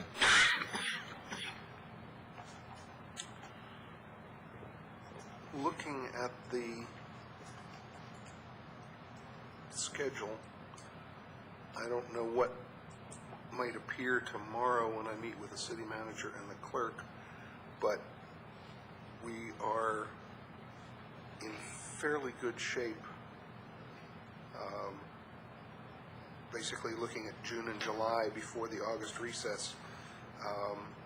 We have some things on there, but we are by no means full. So I would say that there is potential there, if that's the will of the council, that we could make that discussion happen over, say, the next 6, 7, 8 weeks. With the understanding that it might be a discussion that spans more than one meeting. Oh yeah, definitely. The second question would be more for the two questions for the city manager. One would be, did you get any more sense from Deborah about what the result of losing that position would be? Like what? I know you email us a little bit, but sometimes it's helpful to verbally, if there's any sense you could give us on what would be lost by not filling that position. Yeah, I think overall, I think as Mr. Clark noted, certainly virtually all the rec staff is involved in some way in programming, and I think Councilmember Clay is correct, and I think as Mr. Clark indicated, to some degree, some of that programming can flow from a particular staff member's background or interest, as it did with Mr. McLaren. He basically was certified as some kind of outdoor instructor, and so he was somebody who was instrumental in getting started some of those programs. I think probably the biggest concerns that I would have overall is the concern just about staff oversight. There are a number currently right now of part-time employees that we have, a fairly significant number working in this building. They have to be supervised by someone, so that is certainly something. If the position's eliminated, we'll be looking at how best to accommodate that. I think particularly when it has been our practice, in part, I think, to try to offer job training opportunities to hire younger people. And I can certainly say, while the council's had some concern about my span of control, I'm basically supervising people who have generally 15, 20, 25 years in their respective fields. That's a lot different than supervising a 17 or an 18-year-old who doesn't have a lot of work experience. So I think certainly the oversight, the customer service aspects of the job would probably be my biggest concerns if we started cutting back on this position.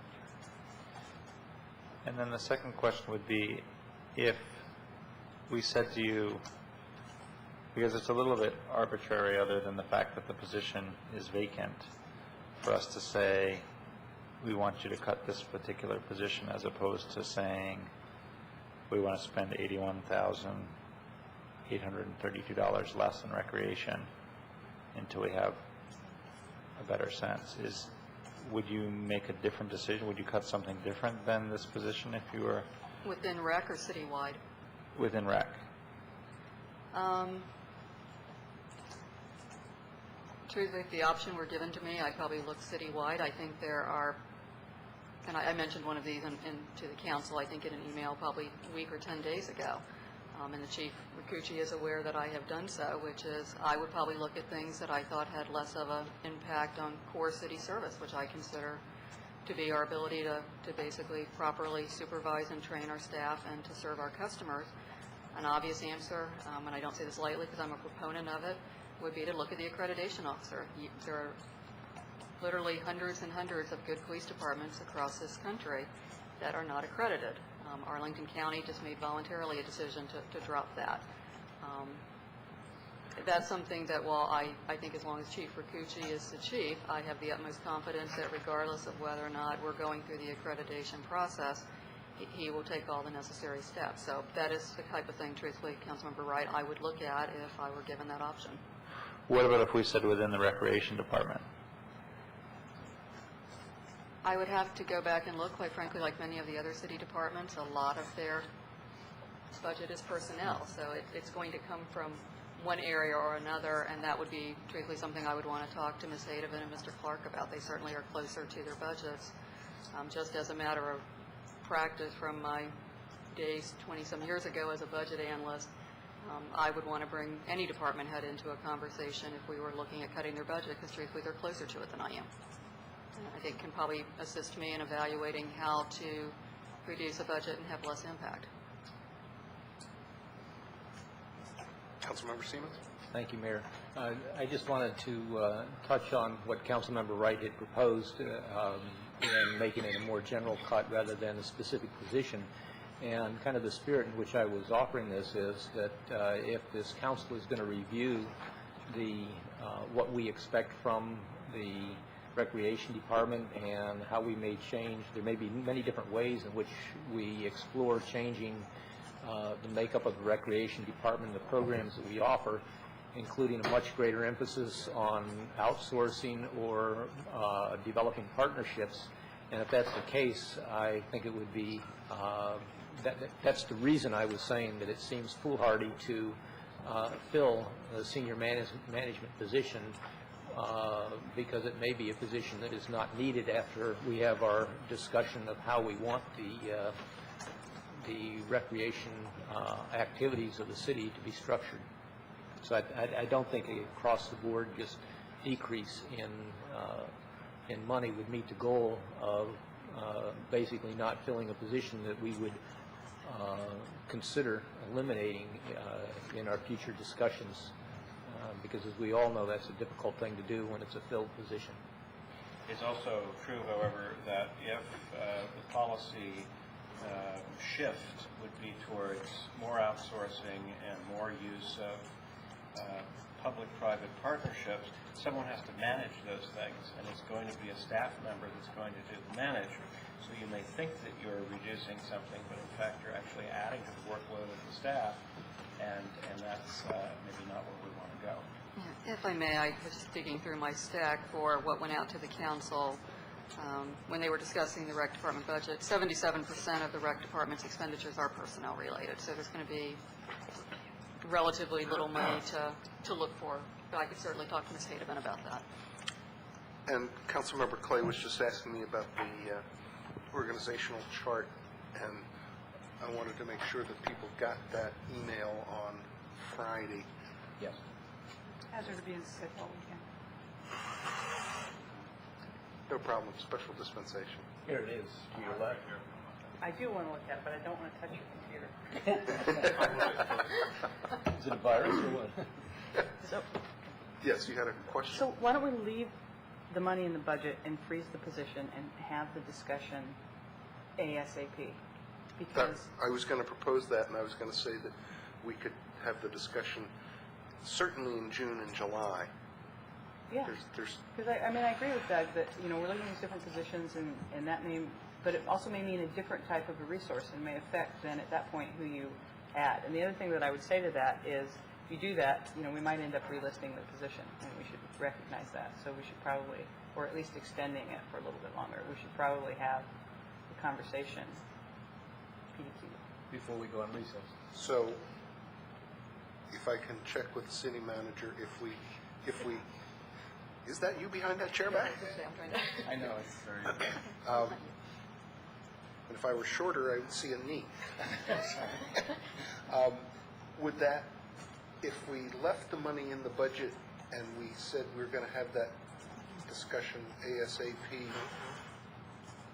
how would that affect what the department needs to do in terms of assigning duties in the interim? Would is that a way to go that isn't going to cause big disruption or problems with the issues that you brought up tonight? I'd like to review that with Ms. Hampton as well as Ms. Hadoven and Ms. Ludlow, who's sort of overseeing the union stuff. I mean, certainly, I think in a short-term basis, we could look at how those duties get distributed.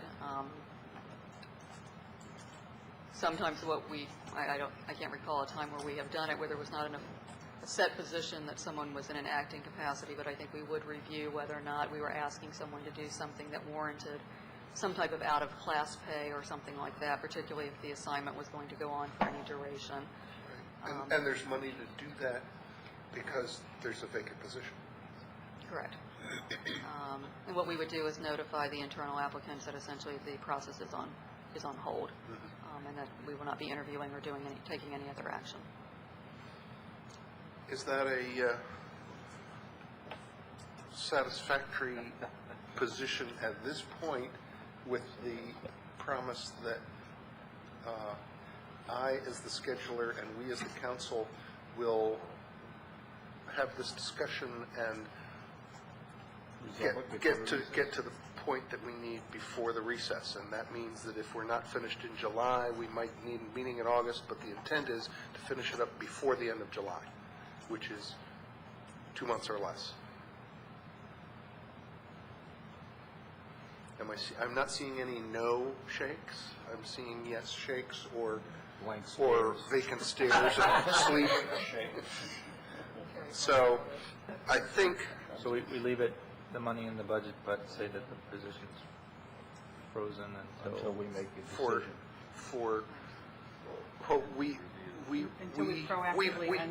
We pledge to work toward that eventuality within 2 months. But it's frozen until we unfreeze. Yeah. Yes. Okay. And so I think... I have a quick question. Yes. The budget implication of that is that the 81's in, not out. Correct. So I think we are at, according to either my figures or Councilmember Wright's figures, we're in the 113 to 115,000 range to the good. Therefore, it means a reduction in the tax rate. And I would propose that that the budget ordinances be drawn up to reflect a rate that is half a cent lower than the city manager's proposed budget, and that still gives us on the order of 30,000 to kick into the unappropriated reserves, the carryover, however that gets done. It gives us a little more flexibility going into next year with these other pressures that we're talking about, kind of already designated toward potential funding in FY09. Well, yeah, because we'll have to put another 25,000 in the strategic plan right off the bat. Right. So, we've got that money sitting there. I support that then. Yes, half cent. I support that. And that'll be the bridge, man. It'll be the combination of the trailer, the canopy, the bridge. Is there? Do I get nods? Yes. Yes. Can I vote no on? I mean, I can vote no. Right? Yeah. All right. So you can vote no next week as well. Yeah. Why are you voting no, Dan? What's your? Because I want to see more of I want to see less of a tax rise for my constituents. I want to see my constituents pay not as much as they're going to. The only way that would happen, though, Dan, is you would have to propose a policy. Well, I would say we reduce the amount of income coming in, and our esteemed city manager find a way to save that money. And what would be the direction you'd give her? I mean, we're the policy-making, but this is what's confusing me, is we're the policy-making body she isn't. So we're supposed to give her direction. I would do a blanket across the board reduction. So you want to reduce public safety dollars? Everything. And trash and Yep. economic and community In development. other words, instead of it going up, what is the average increase that our departments are going up right now? I don't know what it is, but it's 9%, something like that. Do I have that right? It varies by department. Varies by department. It varies by department. The ECI index, which is, the council knows, is how what the raise that most employees would get is right around 3.5. You add on benefits, I would say most are probably in the 4 to 6% range. But our budget's going from 20 to 24 or 19 to 25, something like that. Yeah, the biggest thing that's triggering that is the public works facilities, which is obviously an extremely large capital project of essentially $2 million. So that's driving. But we're bonding that, though, right? That's correct, but it does show as an expenditure. So. And this We're going up 20, but our budget's going up 20%. It's going up 20%. I've got it right, from 20 to 24. And I'm saying, let's cut that back. That's what I'm saying. I mean, I'm a newbie. I don't know exactly which departments we ought to cut, and I don't want to get into that whole discussion about, well, we need to do less of this and more of that. But I would say that. But that's our job. Well, I'm saying that I've been working for some weeks on this part, and I'm pretty content with my work and our collaboration here. But I'm also saying that instead of my constituents' tax rates to the city going up 10% to fund our 20% rise in the budget, I'd like to see it maybe go up 8% or 7%. I think that's enough. And I just think that you should be responsible to say, these are the tough decisions I'm going to make, and these are the things we're not going to do. I don't think we should. At this point, I don't think we should punt. I'm not finished. I don't think we should punt to the city manager on what to cut. Okay, well, that's my position at this point. Okay. And I held that position past myself. So. There you go. I also got beat up. Yeah. I don't mind getting beat up. I was just trying to think about who's the punter and who's the puntee. Yeah. I'm neither. I'm just making what I hope is a closing comment. I just wanted to share with the council, as always happens, especially for the more tenured members of the council, there are projects, whether they're special revenue fund projects or other things that in doing the projections for the current fiscal year we may have anticipated would be completed. As is often the case as we wind down towards the end of June, I've asked the department heads by tomorrow morning at 10 o'clock to give me a list of any projects that need to be carried over. I will have that information. So when you see the budget ordinance on Monday, it will reflect those carryovers from FY08, and the reconciliation list will reflect those as well. So I just didn't want you to be surprised when you see your list and think all of a sudden the numbers change. Yeah. It'll just be a carryover of 08 items. Thank you, and that also reminds me, and I wanted to remind Councilmember Berry that we had received an email late today about a possible request for an increase of $10,000 to $20,000 for the police department because of the need for additional staffing for the Tacoma-Langley Crossroads area. And some of the recent crime over there has indicated maybe we need an increase in overtime for that area. Yeah, I think one of the challenges, and I think at one of the recent budget work sessions, I don't recall, for some reason I'm thinking it was either Councilmember Berry or Councilmember Wright specifically asked about the police department overtime. As I mentioned at that time, we're going into a fiscal year where we're truly up to full staff with all the pieces there. So whether or not the overtime number in the proposed budget, that we end up needing all those dollars, it seems reasonable based on past history. Obviously, my hope is that we're up to full staff, that means all that money may not be necessary. I think you can either put money in the budget now, or in my discussions with the chief, we can certainly just allow the chief to make the operational decisions that he feels he needs to make for the safety of the community. we'll just closely watch that, and as we go through, especially with quarterly financial reports, give the council an indication of kind of where things stand and if it looks like other funding is needed. That's the second way of handling it. And I think that some of the other decisions that we made, leaving us a little bit more leeway, that's just one more potential call on that money. We're adjourned. Yeah. You're not supposed to do that.